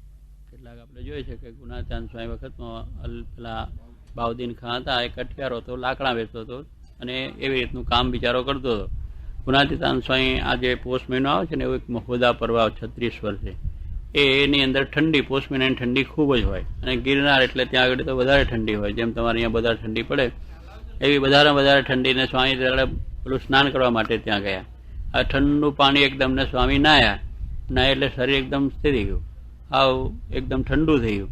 પછી બધા હરિભક્તોએ લાકડા લાવીને સ્વામીને તપાડ્યા. ત્યારે એક કઠિયારો છોકરો હતો આવો નાનો, એની માં હતી. 2 લઈને ભાડા લઈને જતા હતા વેચવા માટે શહેરમાં જુનાગઢમાં. ત્યારે કહ્યું કે આ લાકડા તારે આપવા છે, અમારા સ્વામી છે એમને જરા ઠંડી લાગી છે ને તપાડવા. એટલે પેલા એની માને પૂછ્યું કે આ બારો માગે છે વેચ લાકડા તું આપું? ત્યારે ઓલા કહે છે કોને આપ મારે છે? ત્યારે પેલા એ કહ્યું કે એક અમારા ઓલિયા ફકીર સંત છે અહીંયા આગળ મોટા, એને ઠંડી લાગે. તો પેલા કહે છે આપી દે. તો કે શું પૈસા લાવવાના? પૈસા નહીં, એવા ઓલિયા પુરુષને માટે જોઈએ છે તો અમને દુઆ આપે, અમારે બીજું કંઈ જોતું નથી, આશીર્વાદ અમને આપે. એટલે એમને બારી મફત આપી દેતું. છોકરાને કહ્યું, બારી લઈને પછી સ્વામીને તપાડ્યા. સ્વામી રાજી થઈ ગયા અને ઠંડી ઉડ્યા. પછી સ્વામી જરા બેઠા થયા. બેઠા થઈને પૂછ્યા કે ક્યાંથી લાકડાનું શું? ત્યાં પેલા છોકરો ત્યાં ઊભો હતો, એને કહ્યું કે આ છોકરાએ લાકડાની બારી આપી. એની માએ કહ્યું એટલે, અને કહ્યું કે પૈસા કંઈ લેવા નથી પણ સ્વામી આશીર્વાદ આપે એટલે એ આશીર્વાદ માટે છોકરો ઊભો છે. સ્વામી કહે છે તે મારી ઠંડી ઉડાડે તો હું તારી ઠંડી ઉડાડું. એમ એનો બીજાના લાકડા વેચવાના એના નસીબમાં તો હતો જ, પણ સ્વામીનો એ દ્રષ્ટિના આશીર્વાદ થઈ ગયો, રાજીપો થઈ ગયો સ્વાભાવિક રીતે. કારણ કે આ તો સમયની સેવા છે ને. સ્વામી કે ભૂખ્યો હોય તો જમાડીએ તો એને બરોબર સુખ આવે, પણ બરોબર દૂધ પાક 2-3-4 વાટકા ચડાવીને બેઠો હોય અને ફર્સ્ટ ક્લાસ રીતે જમીન બેઠો, ના તમે જમો પણ પછી શું જમો? ઉલટી થાય. ઉલટી પછી એનું સુખ આવે નહીં. એમ સ્વામી કે સમય એવો જ્યારે હોય ને એ સમયમાં જ્યારે સેવા થઈ જાય એ સમય પાકી જાય ને, સમય પાકે એટલે એનો એ વસ્તુ બની જાય.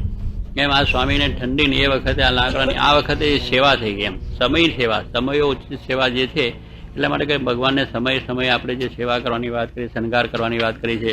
દરેક વખતે શિયાળો ઉનાળો એ બધા જમાડોના થાળ પણ સમય એમ દરેક વખતે સમયની સેવા છે. એટલે સમય વખતે જો સેવા થાય એ રાજીપો ઓર થઈ જાય. પણ સ્વામી કહે પછી મર્યા પછી કાકા ખીચડી શું કામમાં આવે?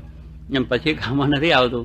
એમ આ પ્રમાણે એને સમયની સેવા થઈ ગઈ. સ્વામીને ઠંડી, સ્વામી દ્રષ્ટિ કરી કે જા તારી ઠંડી ઉડાડી દઉં, કહેતા તારે હવે લાકડા વેચવાના મટી જશે. આ સ્વામીનો આશીર્વાદ થઈ ગયો. ગામમાં ગયો એટલે રાજા નવાબ હતો, નવાબના ઘોડા કામ કરનારો મરી ગયેલો એટલે એને નોકરીમાં રાખી લીધો. એ ઘડે તો 2-5 રૂપિયા એટલે બહુ જબરજસ્ત થઈ ગયો. એ કરવા માંડ્યો. પછી લાજ કરવા માટે કોઈ નહોતું, તેના બેન હતી, એની માં હતી, એને રાખી લીધા નોકરીમાં. એટલે બધા નોકરીમાં પડ્યા, ચાલ્યા કરે. એમ તેમ થતાં વર્ષ થઈ ગયું ને એમાં રાજા નવાબ એક વખત એની રાણી મરી ગયા બેગમ, એટલે પોતે એમને એમ હતા. પછી ફરતા ઘોડશાળમાં આવ્યા. આ છોકરાની બેન બહુ સારી હતી, જરા રૂપાળી, કે ભાઈ આને તારે શાદી કરી છે? પૂછ. કે ના શાદી નથી કરી. તો કે તારી માને પૂછી લે કે શાદી કરવી છે મારી સાથે? કોણ ના પાડે? નવાબની સાથે શાદી કરવાની થાય એ તો મોટા ભાગ કહેવાય ને. એટલે એ પ્રમાણે તરત જ આ પ્રમાણે કહી દીધું, વાત થઈ ગઈ, નક્કી થઈ ગયું, થઈ ગઈ શાદી. ને પછી તો રાણી થઈ ગઈ એની બેન, તો નવાબને ત્યાં મોટી રાણી બની ગઈ. પછી એને ઘોડા સાફ કરવાનો રહે. પછી મોટાનો સંબંધ થઈ ગયો, રાજા નવાબનો સંબંધ થઈ ગયો એની સાથે. લ્યો, એની બેનનો સંબંધ થઈ ગયો એટલે એ તો સાળો થયો ને. સાળો થયો એટલે મામુજી કહેવાય, પછી મામા થયા ને. એટલે રાજ આખાના મામા થઈ ગયા. ગામ મામા નથી આપણે હોતા, એમ ગામના મામા કહીએ છીએ ને, એમાં રાજ આખાના મામા થઈ ગયા કે ભાઈ આ તો મામુજી હવું કરે. પછી ભણ્યા ગયા થોડુંક, એને કરીને દઈને ભણ્યા, આખો મોટો વજીર, મોટો તબસ દિવાન બનાવી દીધો. લ્યો, અને પછી નવાબ ગુજરી ગયા એટલે આખું રાજ પછી એને કંપની સરકાર એને સાંપ્યું કરવા માટે. એટલે બાઉદીન રાજા થઈ ગયો. લ્યો, અને એ પ્રમાણે બાઉદીન કોલેજ અત્યારે પણ જુનાગઢની અંદર છે, કોઈ જોજો. પણ કહેવાનું શું છે કે એ પ્રમાણે સ્વામીના કૃપાએ કરીને રંક હોય તે રાજા થાય. આમાં રંક જેવો માણસ, લાકડા વેચનારો માણસ, અને એને એ જ એના આપણે જોયું કે માણસ આવો મોટો જબરદસ્ત રાજા બની ગયો. અને આ રાજ પોતે નવાબનું કર્યું છે, અને એ ઇતિહાસ છે. અને જો એની બાઉદીન કોલેજ પણ છે, લોકો પણ જાણે છે ઇતિહાસ કે ફકીરના આશીર્વાદથી બાઉદીન ખાને આ રાજ મળ્યું હતું. અને આપણો ઇતિહાસ આ રીતે છે કે મહારાજ સ્વામીના આશીર્વાદથી બધું થયેલું છે. ત્યારે કહેવાનું શું છે કે આ પ્રમાણે એ રંક તે રાજા બની ગયો. અને એ પોતે પણ એવો હતો કે સ્વામીના દરરોજ દર્શન કરવા માટે જ્યારે જુનાગઢમાં જાય અને સ્વામી પાસે જઈને બે સ્વામીને ગાદી તકીઓ નાખી તો બેસે નહીં ગાદી તકિયા ઉપર, નીચે બે. નવાબ બન્યા પછી પણ પોતે નીચે બે કે આ તમારી દુઆથી હું તો રાજા છું. મારા નસીબમાં કાંઈ નહોતું. મારા નસીબમાં કુંવાડીને બંધ્યા બે, એ રાખી મૂકેલા ના. પોતાના મહેલની અંદર કોળીને બંધ્યા, બધું રાખી મૂકેલું. મારે લાકડા વેચીને આ ધંધો કરવાનો હતો. પણ આ ફકીર, આ સ્વામી ગુણાતીત સ્વામીના આશીર્વાદથી તે જે પોતાના ગેસ્ટ કોઈ સારા આવે એને જુનાગઢ સ્વામીના દર્શન માટે લઈ જાય કે આ સ્વામીના આશીર્વાદથી મારે આ રાજ મળ્યું છે. અને પોતે કાયમ સ્વામી પાસે સમાગમમાં જાય તો ખુરશી સોફો કાંઈ નહીં, નીચે તમે બેઠા છો એ રીતે જ બેસી અને સ્વામીના દર્શન કરે. અને પોતાની સાથે જે માણસ હોય એને પણ કહે કે આમ દુવાથી મને આ વસ્તુ થઈ ગઈ. ત્યાં જો આ સ્વામી કે રંગ હોય તો રાજા છે. અને ગમે તેવું તેને માથે વિઘ્ન આવનારું હોય તે નાશ થઈ જાય. પછી વળી આનંદાનંદ સ્વામીએ પૂછ્યું છે, શો ઉપાય કરે તો મોટા પુરુષ રાજી થાય? બસ આનંદ સ્વામીએ પૂછ્યું કે હવે આ વાત તો સાચી કે મોટા પુરુષ રાજી થાય તો આ પૂર્ણ પ્રારબ્ધ રૂડા થઈ જાય, મલિન સંસ્કાર રૂડા થઈ જાય, બધું સાચું છે. મોટા પુરુષ હવે રાજી કેમ કરવા એ વાત, શો ઉપાય કરે તો રાજી થાય? રંજન, શું કરે તો રાજી થાય? હવે વાત આવે છે આપણે. હા બરોબર. શ્રીજી મહારાજ બોલ્યા છે, શું વાગું? ફોટા પાડે રાજી થઈ જશે? મારે પાડી લે 2-4 ફોટા, સમજો. એટલે આમ નથી, આ વસ્તુ સમજો બરોબર. આ તો ઠીક છે, આપણે કરવાની વાત છે, પણ આમ રાજી શેનામાં છે એ ઉપર આપણે ધ્યાન રાખીએ. પ્રથમ તો મોટા સંત સાથે નિષ્કપટપણે વર્તે. હા, પહેલાં પેલું નિષ્કપટ ભાવે વર્તવાનું છે. આપણું કપટ જ્યાં સુધી છે ત્યાં સુધી આપણું અંતઃકરણ શુદ્ધ ના થાય અને આત્મભાવ આપણે દ્રઢ ના થાય. કપટ વસ્તુ જ્યાં સુધી રાખીએ છીએ આપણે એની સાથે, હવે જે વસ્તુ બધી જાણે છે કરે છે છતાં પણ આપણે એની સાથે કપટ, એની સાથે આપણે વસ્તુ રાખીએ તો કપટ રાખીએ તો દુઃખ થાય ને. મહારાજ એક વખત એક ત્યાં ગરડે બિરાતા, પછી એક બાઈ પાસે 10,000 રૂપિયા હતા. હવે મહારાજે કહ્યું કે તમારી પાસે કેટલા છે? ત્યારે ડોશીના મનમાં એમ થયું કે આ મહારાજ છે અને અત્યારે ગરડા કામ ચાલે છે મંદિરનું, લઈ જાય તો આપણે પછી આ રખડી પડીશું. માટે મહારાજે કહ્યું 5,000 છે. મારે કે બહુ સારું, 5,000 તો આપો, મારે જરૂર છે, તમને પાછા આપી દઈશું. એટલે મહારાજે તો ઉછીના જ માગ્યા હતા, પાછા આપવા નહીં આવે. પણ ડોશીના મનમાં થયું કે આ મંદિરનું કામ ચાલે છે ને અત્યારે મહારાજ પાછા વાપરી નાખે પછી આપણને પાછા મળે નહીં. અને આ તો જે બોલી જાય એવી વસ્તુ છે. ચિત્તરંજન, હા, ઉછીના આપણે જે બોલી જાય તો એવું ચાલો ચાલો સહજાન સ્વામી મહારાજની જે લ્યો આશીર્વાદ એમ કરી નાખે. એટલે એવું છે. તારે કહેવાનું શું કે આમ આપણે રહીએ પણ આમ ભગવાનના કામમાં વપરાય એમાં રાજી ન થાય. એમ કદાચ લોન આપીશું ને કદાચ ઉછીને આપીશું મંદિરમાં વપરાઈ જાય છે પછી પાછા નહીં મળે. પણ આપણા હગા ગાલી જાય છે, આપણા બધા વેપારી ગાલી જાય છે, આપણા ભાગીદાર ગાલી જાય ત્યારે કેમ રહીએ છે કે નહીં રાજી? એને એની સાથે કપટ નહીં, જો મારી પાસે આટલા છે ને મારે વેપાર કરવો છે ને ચાલો આપણે કરીએ. એ ચોખ્ખી જ વાત કરી નાખે, 50,000 60,000 લાખ છે ને વેપાર કરે નિષ્કપટ, પછી એમ જાણે એનો મહિમા સમજે.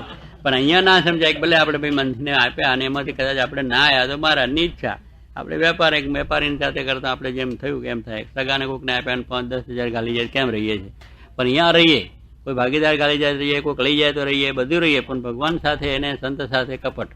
ત્યાં આગળ આપણને વિચાર થાય કદાચ લઈ જશે આપણે શું થાય, કદાચ નહીં આપે તો શું, અલગ નહીં આપે તો કોણ? એને માટે જ કમાયા છે, ભગવાન માટે તો કમાયા છે અને એને રાજી કરવા માટે તો આ દે છે. તારા રાજી કરવાની વસ્તુ છે કે નિષ્કપટ ભાવ પહેલાં મળે. તે પેલા ડોશીએ 5,000 જ ગયા, મારે કે સારું લાવો. રાત્રે ચોર આવ્યા તો પેલા 5,000 લઈ ગયા. પેલા ચોર આવ્યા ને એટલે જે ભાઈ પડ્યા પછી ડોશી સવાર રોઈને મહારાજ પાસે આવવા માંડી કે મહારાજ મારું બધું જતું રહ્યું, મારું આમ થયું ને શું થયું? મારે કે તારી પાસે કંઈ હતું નહીં, ત્યાં તો જેટલું હતું અમને આપી દીધું. તું કે 5,000 મને આપ્યા, હવે તારા પૈસા ક્યાંથી ગયા?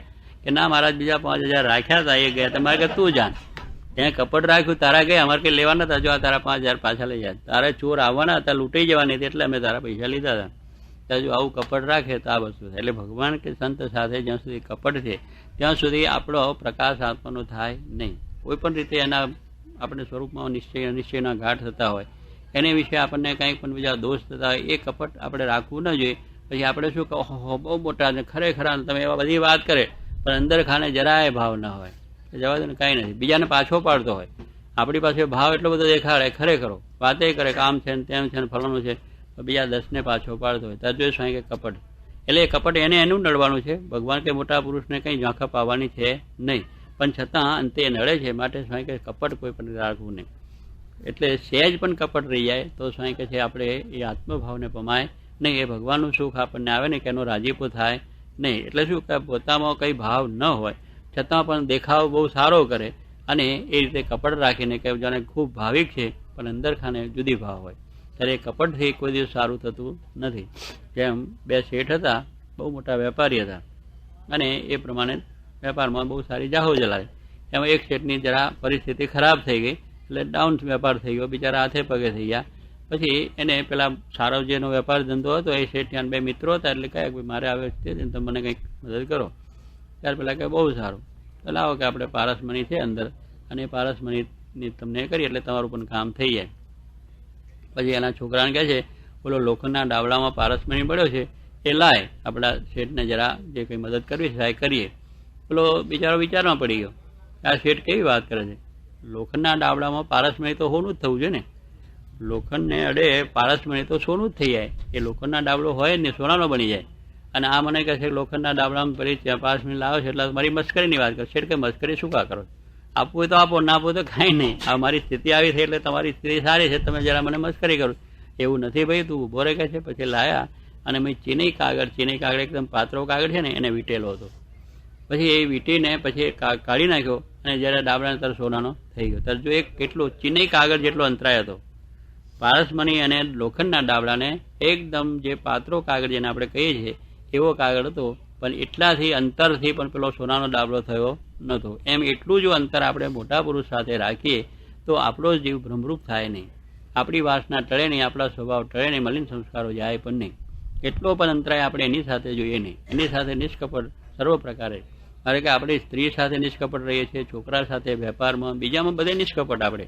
પણ ભગવાન સંત આગળ કપટ રાખીએ કે કદાચ લઈ જાય તો આપણું બધું આ આપણને મોટા મોટું એ થઈ જાય. કંઈ ઘર બાર લેવા આવ્યા નથી કે પૈસા લેવા આવ્યા નથી, પણ કે આપણા મનમાં એવો કપટ છે કે આ લઈ જાય. ભાઈ એને જ આપ્યું છે, એના પ્રતાપે આપણે સુખી છે, પછી એને લેવાનું ક્યાં છે?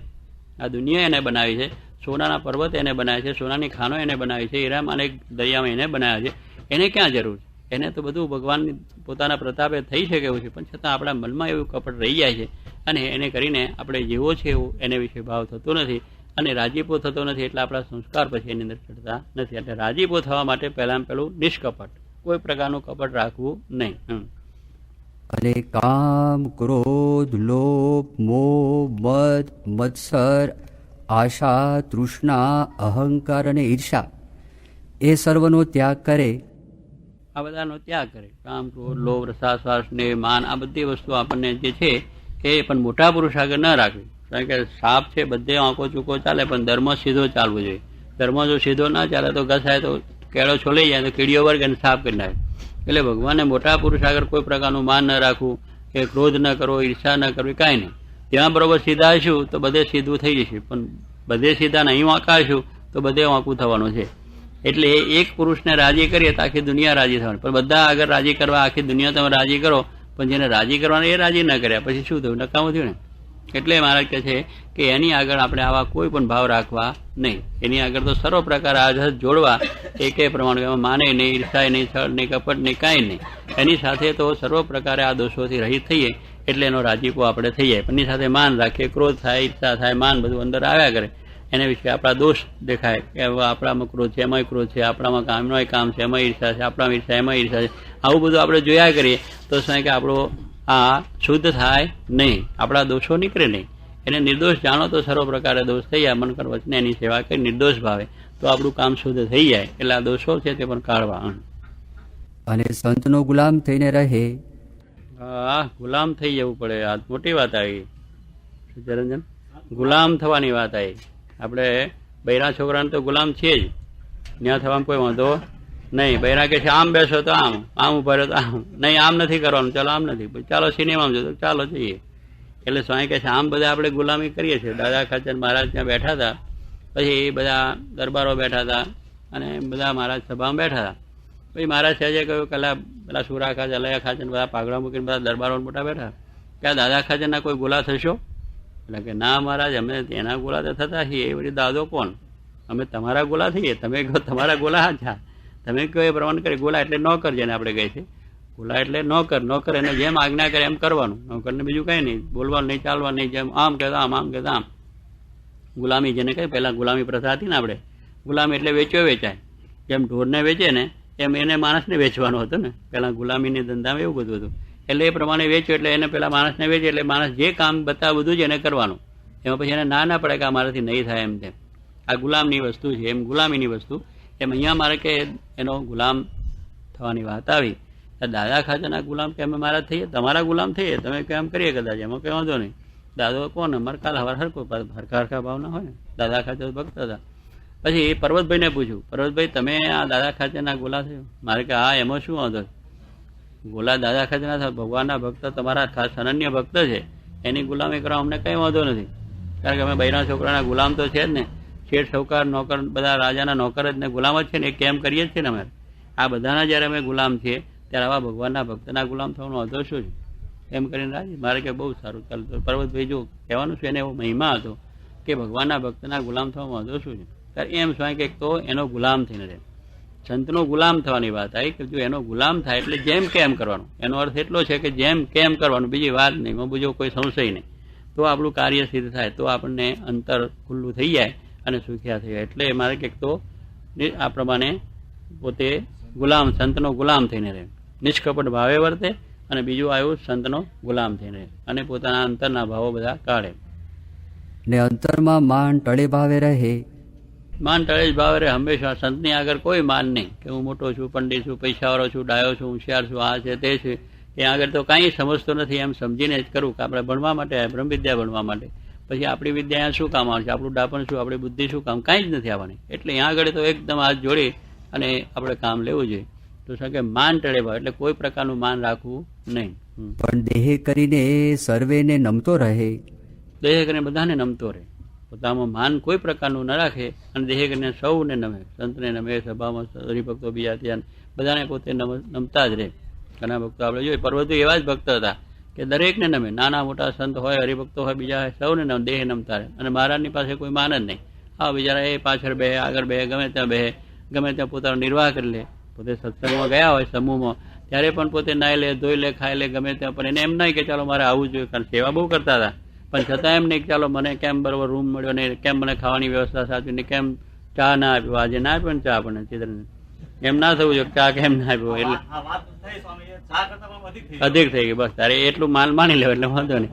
ત્યારે શું પેલા એવું માન આવી જાય કે મને ચાનો કપનો ભાવ પૂછ્યો નહીં, હું મંદિરમાં ગયા હતા ને આવું થઈ જાય આપણે. ત્યારે જો માન ટળે કે યાર માન શું છે, આપણે કઈ વસ્તુની જરૂર છે, આપણે કાંઈ નથી. ભગવાનનો સત્સંગ કરવાના, દર્શન કરવા છે, મોટો લાભ મળી ગયો, એના કરતાં અધિક છે વસ્તુ.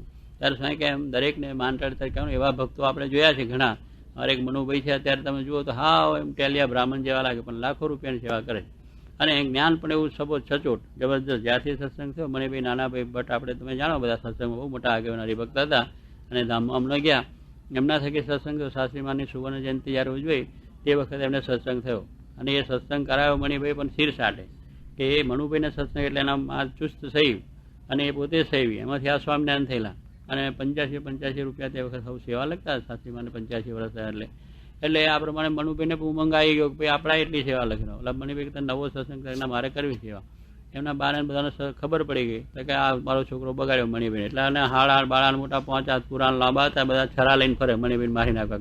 મણિભાઈ ત્યાં જવા ના દેવા મણિભાઈ એવું બધું કરે ને તે એ થાય. પણ કહેવાનું શું, એમાં તો બધું ભગવાનની દયાથી બધું સારું થઈ ગયું. પછી એના મા સત્સંગી થયા, એના શાળા સત્સંગી થયા, એના સગાવાળા બધા સત્સંગી થઈ ગયા અને બહુ અત્યારે સારો સત્સંગ છે. પણ એ મનુભાઈ તમે જુઓ તો અત્યારે આમ સેવામાં પણ એટલા બધા અને જ્ઞાનમાં પણ એટલા બધા. મહારાજના સ્વામીનો દ્રઢ આશરો અને શાસ્ત્રના વિશે ભાવ અત્યારે વાત કરે તો એ લોકોને એ જાતની નિષ્ઠાના જીવમાં દ્રઢ કરાવે આવું. અને પછી સેવામાં પણ તમે જુઓ તો પોતે વ્યવહારમાં બહુ સંકોચ રાખે, પણ આ ભગવાનની સેવા કરવામાં ગમે એટલા પૈસા તોડી નાખે. લો તે 50% એની તો આપણે 10%ની વાત મહારાજ કરી છે દશાંશ, એ તો 50% આપી દેશે.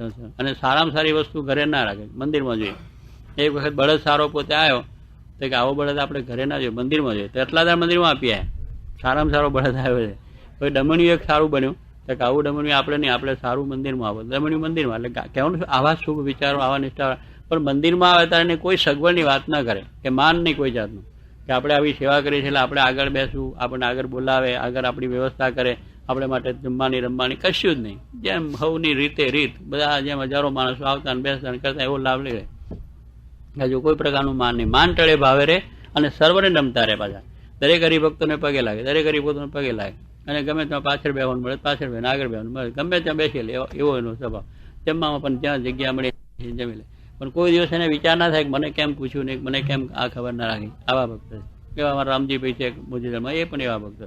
એવા ઘણા ભક્તો છે આપણા સત્સંગની અંદર કે આજે એની ગણતરી ખૂબ જ છે. ત્યારે કહેવાનું શું છે કે આમ જે આપણે વર્તું ત્યારે એનાથી ભગવાન મોટા પુરુષ આપણા પર રાજી થાય. આપણી ખબર ના રાખવી પડે ને, એમ આપણી ખબર રાખવી પડે ત્યારે આપણે એ થઈ જાય. અને આ તો કોઈ જાતની ખબર જ ના રાખવી પડે કે માન ટળે ભાવે સર્વને નમતો રહે. હા, તો એની ઉપર મોટા સંત રાજી થાય છે. હા, રાજી થાય એનો ઉપાય એવો, બરોબર ને? નિષ્કપટ ભાવે વર્તે, કોઈ પ્રકારના દોષ રાખે નહીં અને એનો સંતનો ગુલામ થઈને રહે અને માન ટળે ભાવરે સર્વને નમતો રહે તો મોટા પુરુષ રાજી થઈ જાય. બરોબર ને? પછી મહાનુભાવાનંદ સ્વામીએ પૂછ્યું છે, હે મહારાજ, સત્સંગમાં રહેતે થકે જેટલા અવગુણ હોય તે સર્વે નાશ પામી જાય અને દિન પ્રત્યે ભગવાનની ભક્તિ વૃદ્ધિ પામતી જાય. ભગવાનની ભક્તિ વૃદ્ધિ પામતી શો ઉપાય છે? બસ બધા દોષ ઢળતા જાય અને ભગવાનની ભક્તિ વધતી જાય, એનો શું ઉપાય છે? આ બતાવે. પછી શ્રીજી મહારાજ બોલ્યા છે, મોટા પુરુષનો જેમ જેમ ગુણ ગ્રહણ કરતો જાય, જેમ જેમ ગુણ ગ્રહણ કરતો તેમ તેમ એની ભક્તિ વૃદ્ધિ પામતી જાય. ભક્તિ વૃદ્ધિ પામવા એટલું છે કે એનામાં ગુણ જ જોતો જાય, એમના જેટલા ગુણ છે એટલા જોતો જાય કે ગુણ ગ્રહણ કરતો જાય કે આ તો મોટા છે, આ તો મોટા છે, બસ એટલું જ થાય તો બસ, આપણા જેવું નથી. તો સ્વાય કે એને ભક્તિ હંમેશા વૃદ્ધિ પામતી જાય, બધા દોષ ટળતા જાય અને ભક્તિ વૃદ્ધિ પામતી જાય. આ સાધન તો બહુ આપણને સરસ બતાવ્યું પણ એટલું થવું કઠણ છે. મહા હિમાલય પર્વત જેટલું છે, એને વિશે કોઈ પ્રકારે દોષ ન જોવો, એટલું જ આપણે કરવાનું છે કે એનો ગુણ જ લેવાનો, કે જે કરે છે બરોબર કરે, એ બોલે બરોબર છે, કરે છે બરોબર છે અને જે વાત કરે બરોબર જ છે, એટલું જ આપણે સમજવાનું છે. એની દરેક ક્રિયા છે કલ્યાણ માટે છે. એમને શું બીજી ક્રિયામાં આ મંદિરો કર્યા, ઉત્સવ કર્યા, સમયા કર્યા, પારાયણ કરો, એમાં શું બીજું હતું? યોગી મહારાજે જ કર્યું છે. હવે એની અંદર જો આપણે ગુણ કે લો આ બધા પથરા ખડકે અહીં શું કરી લો, એ ગુણ અવગુણ આવી ગયો હોય કે આમ છે ને તેમ છે ને. એટલે આ બધી વસ્તુનો જો જોવા આવે છે તો આપણામાંથી દોષ જાય નહીં, પણ એમાં જેટલા ગુણ જોઈએ એટલા આપણામાં દોષ ચાલ્યા જાય અને ગુણ આપણામાં આવતા જાય અને એના વિશે આ ભાવ રાખીએ તો સર્વ પ્રકાર સુખ થઈ જાય. અને અતિશય જે મોટા હોય તેને જો અતિશય નિષ્કામી જાણે તો પોતે કૂતરા જેવો કામી હોય તે નિષ્કામી થાય. એ નિષ્કામી થાય, પોતામાં હોય પણ એમાં કોઈ દોષ નથી એટલું જ આપણે જો સમજીએ તો આપણે થાય. પણ એમાં આપણા જેવું એવું છે ત્યારે એમાં કોઈ દાડો આપણે દોષથી રહિત થઈએ નહીં. અને જો મોટા પુરુષને વિશે કામીપણાનો દોષ પરઠે તો ગમે તેવો નિષ્કામી હોય તોય પણ અતિશય કામી થાય. અને મોટાને વિશે ક્રોધી લોભીપણું પરઠે તો પોતે ક્રોધી લોભી થાય. કેમ છે ને તેમ છે ને અહીંને લોભ છે કે સ્વામી આ રીતે છે ત્યારે સ્વાભાવિક કોઈક આપણે બેમન લખાવ તો કંઈક અજમન વધારે લખાય, ત્યારે આપણે વધારે પાક્યું છે સ્વાભાવિક હો, પછી એમાં અનાજ થયું હોય તો આપણે મારા આજ્ઞા પ્રમાણે 5 10 ભાગ આપણે આપો. આપણે સ્વાભાવિક એ વાત કરી ત્યારે પેલાને શું કહે અજમન જો કે આ સ્વામીને કેટલો લોભ, પેલો બેમન કહે છે ને આ 3 મનની વાત કરે છે.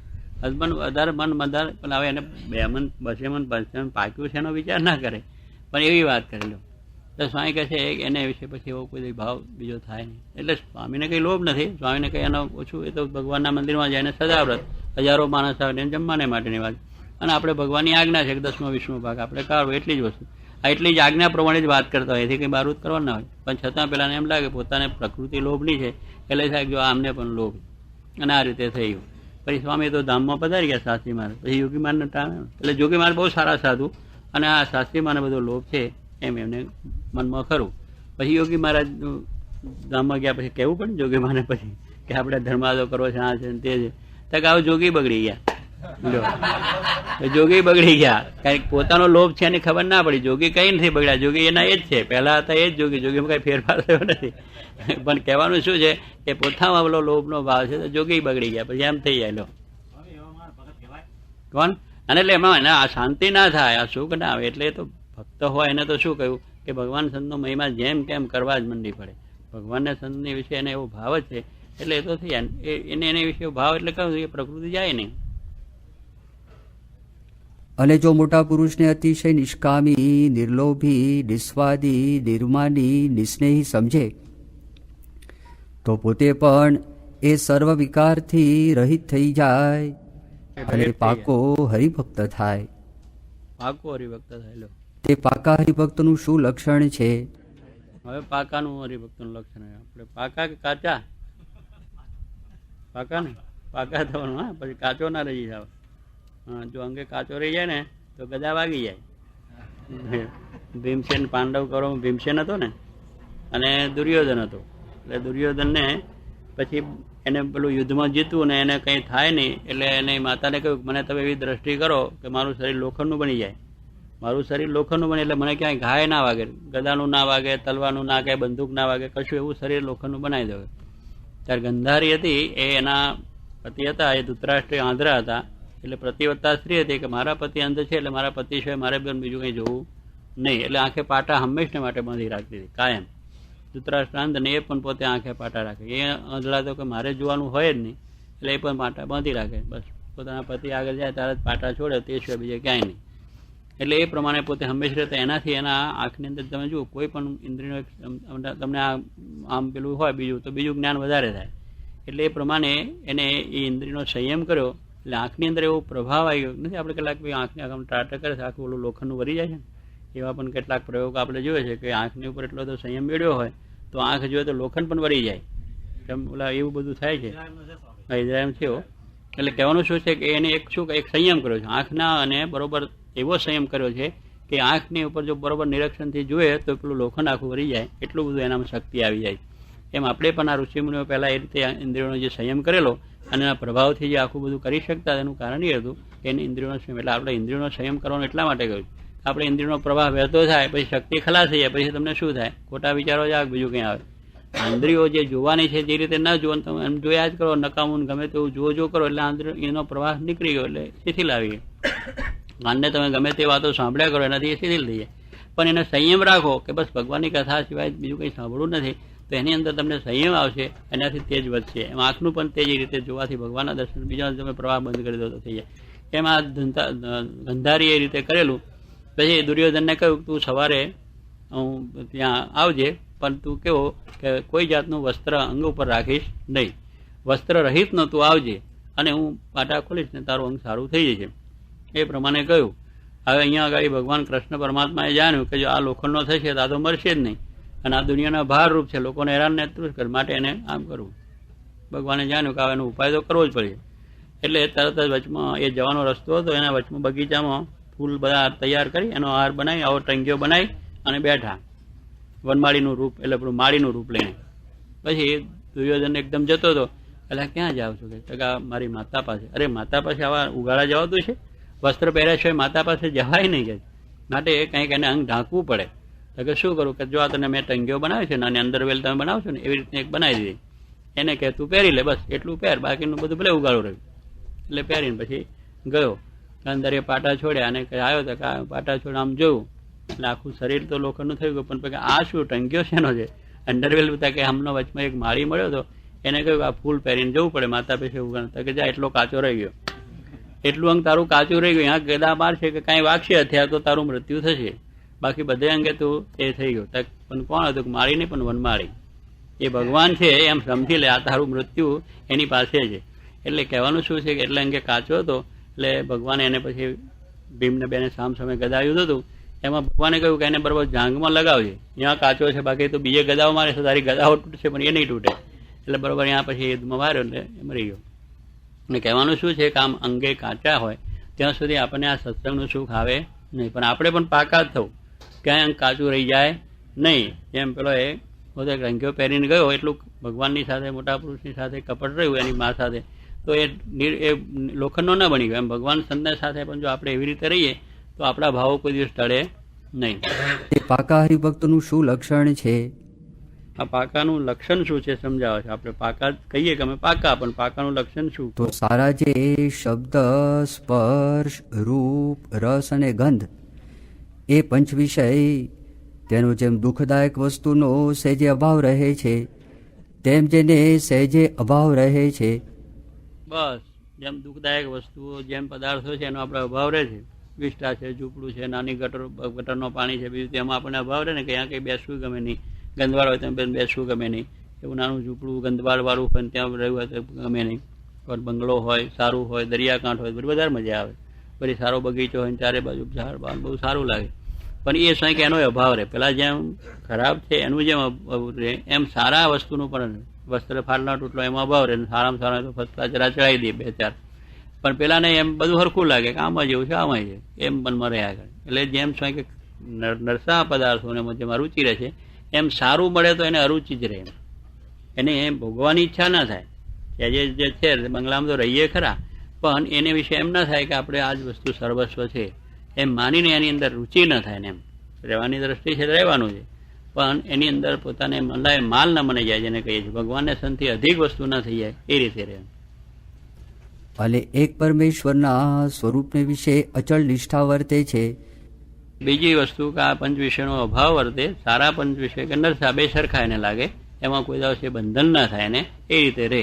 અને બીજી વસ્તુ કે ભગવાનના સ્વરૂપમાં અચળ નિષ્ઠા, એમાં નિષ્ઠા અચળ એટલે કોઈ દાડો ચલાયમાન થાય ને એવી નિષ્ઠા. એટલે નિષ્ઠા બસ, લીમડો એટલે લીમડો, એમાં પછી બીજો વિચાર આવે કે લીમડો નથી, લીમડો જ છે. પીપરો એટલે પીપરો, આંબો એટલે આંબો, એમ નિશ્ચય થઈ ગયો છે કે આંબો એટલે આંબો જ કહેવાય. ને કોઈ કંઈક ના આંબો નહીં, ના ભાઈ આંબો જ છે, અમે જાણીએ છીએ ને, જોઈએ છે ને કેરીનું ફળ આવે છે, એ નિશ્ચય આપણને થઈ ગયો. કોઈ આ પડે ના પડે તોય પણ આપણું નામ થઈ ગયું છે કે ચિત્તરંજન.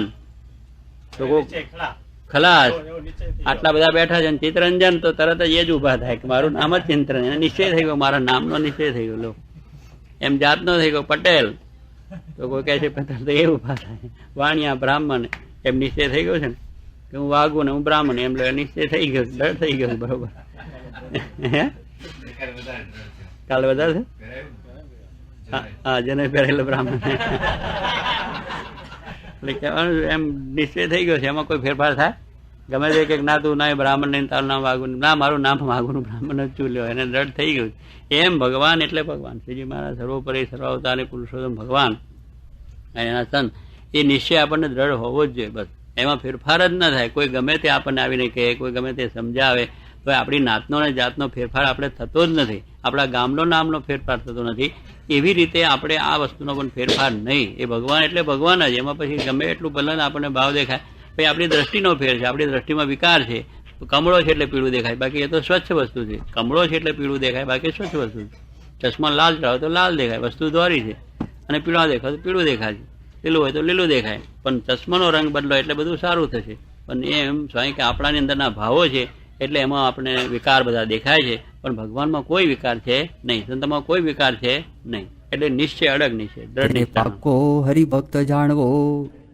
આનો પાકો હરિભક્ત. એક તો પંચ વિષયોની અંદર ક્યાંય લેવાય નહીં, અને બીજું ભગવાનનો અડગ નિશ્ચય. બસ એ અડગ એટલે કોઈ દિવસ ચડાયમાન થાય નહીં એવો નિશ્ચય. એમ તો ઘડીકમાં આમ થાય ને આમ થાય, ડોલમ ડોલા થાય, હશે ભગવાન હશે કે નહીં હોય, પછી કોક આવીને શંકા નાખે આ મારું એવું હશે કંઈ, પછી એ શંકાનું કારણ. પણ શંકા થાય જ નહીં, નાતનો જાતનો શંકા થતી નહીં. તારું નામ વાઘું ને એવું કોઈ કહેતો ના મારું નામ છે જ ને, તું શંકા ના કહેતો હું જાણું મારું નામ છે જ. એમ આપણને જેવો નિશ્ચય છે એવો ભગવાનના સ્વરૂપમાં કે સંતના સ્વરૂપમાં કોઈ નિશ્ચય કરવા આપણને આવે, આપણને શું શંકા નાખવા આવે તો શંકા પડે જ નહીં. એ ખરેખર વસ્તુ સાચી છે. એવો પાકો હરિભક્ત થયાનો તો એ જ ઉપાય છે જે હવે પાકો આપણે સત્સંગ આનો કહેવાય પાકો છે. હવે એવું થવાનું પાછું બતાવે છે, એક સાથી થવાય. એ જ ઉપાય છે જે પરમેશ્વરના દાસનો ગુલામ થઈને રહે. ઓહો, બહુ મોટી વાત આવી. આ તો આ થવું બહુ કઠિન છે ને. પરમેશ્વરના દાસનો ગુલામ હતો. દાદા ખાચરના ગુલામની વાત હમણાં આપણે આવી એવી રીતે દાસના ગુલામ થવું છે ચંદ્રકાંત, હે તો આ પાકા થવાની વાત આવશે. પછી સાધુ થઈને એવું બધી ગુલામી કરવી પડે, દરેકને સેવા કરવી પડે તો થાય ને કે આ તો મારા જેવો છે, આની હોને હું સેવા કરું, આને તો કઈ ખબર એ પાકાનો આ લક્ષ્ય ના પડે. આવે શું કે આપણે દાસના ગુલામ થઈને રહે પાકાનો. અને એમ જાણે છે આ બધું બહુ કઠણ થાય છે આપણા, નહીં તો આમ બધાનું છે. એ સર્વ ભક્ત મોટા છે. શું જાણે બધા છે કે નહીં? તારાથી મોટા છે કે નહીં? બધા ને હું તો સર્વથી ભલે નાના હોય તો એ મોટા માનવાની વાત છે. શું ચિત્તરંજન?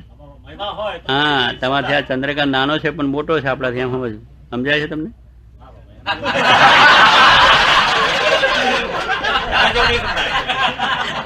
એટલે આ તો મારે બધા મોટા છે એમ કહી દો, બધા મોટા છે એવું સમજાવવું બહુ કરે ને કે આ નાનું છોકરું કાલ સવારે આવેલું, હજુ કઈ ખબર નથી, અક્કલ નથી, એ મારથી મોટો છે એનો એમ તે. પણ આ ભગવાનના સંબંધમાં એ બધા મોટા છે, બાકી તો નાના છે. ભલે મોટો આ દુનિયાનું રાજ ચલાવતો હોય તો પણ નાનો છે. આપણે સ્વાય કે આપણાથી એ નાનો છે, પણ ભગવાનના ભક્ત, ભગવાનને આપણા ઈષ્ટદેવનો જેને સંબંધ થયો છે એ બધા મોટા છે એમ સમજવું મારે. એનો ગુલામ, દાસનો ગુલામ થઈને રહે અને બધા મારાથી મોટા છે. આ સભામાં આવ્યા છે મારે કે અક્ષરધામની સભામાં બેઠા છે, ભગવાનને સંતનો જેને આશરો છે એ આપણાથી મોટા છે એમ જ સમજાય, એટલે કોઈને વિશે કંઈ ભાવ રહે નહીં, અને સંતને વિશે પણ એવો દિવ્ય ભાવ અખંડ માટે રહે, અને પાક્કો આપણો સત્સંગ. હું તો સર્વથી ન્યૂન છું. હું તો સર્વથી ન્યૂન છું, સૌથી નાનો છું, કાંઈ સમજતો નથી. બધા સમજે છે, હું સમજતો નથી. આ ભાવથી જ આપણે જો કરીએ તો કોઈને કંઈ આગુ પાછું કરવાનું થાય કે આવો છે ને તેવો છે ને ફલાણો ઠીકનો. બધા સમજે ભાઈ, એ સમજે સારું, હું નથી સમજતો. ભલે આપણે મોટા પંડિતને, વિદ્વાન, શાસ્ત્રના શબ્દો સારી રીતે અવડ કવડ કરતા હોય, પણ છતાં એ મોટા પુરુષની આગળ આપણે કાંઈ છે નહીં એટલું આપણે સમજાય, અને દરેકને વિશે એવો ભાવ. એમ જાણીને હરિભક્તનો દાસાનુદાસ થઈ રહે. દાસાનું દાસ થઈને હરિભક્તનો દાસ, એનો દાસ પાછો લ્યો. આ તો પેલા મહારાજ ગુલામ થયો, પછી સંતના ગુલામની વાત થઈ ને, હવે એના પાછા દાસ ને એના દાસ. ક્યાં સુધી પહોંચ્યું? બહુ લાંબુ પહોંચ્યું. તો તરત મોય ચડાકું ઉભો રહે તું તાર તું મને શું કહેનારો કે અરે. અને એવી રીતે જે વર્તે એવી રીતે સર્વ વિકાર નાશ પામે, અને તેને દિવસે દિવસે જ્ઞાન, વૈરાગ્ય આદિક જે શુભ ગુણ તે વૃદ્ધિ પામતા જાય છે. તે વૃદ્ધિ પામે છે. પેલા બધા નાશ થઈ જાય અને આ વૃદ્ધિ પામે. આટલામાં જ કરવાનું છે. પણ આ બધું શું કે તૈના આગળ ડુંગર આગળ તરનું, એટલે વાત કરી નાખે. આટલું તૈનું જો ખસી નાખે ડુંગર દેખાયો છે, પણ આટલો જ દેહ ભાવ નીકળે એટલે શું થયા? વચનામૃતમ. એવી રીતે ગરડા પ્રથમ પ્રકરણનું 58મું વચનામૃત સમાપ્ત થયું.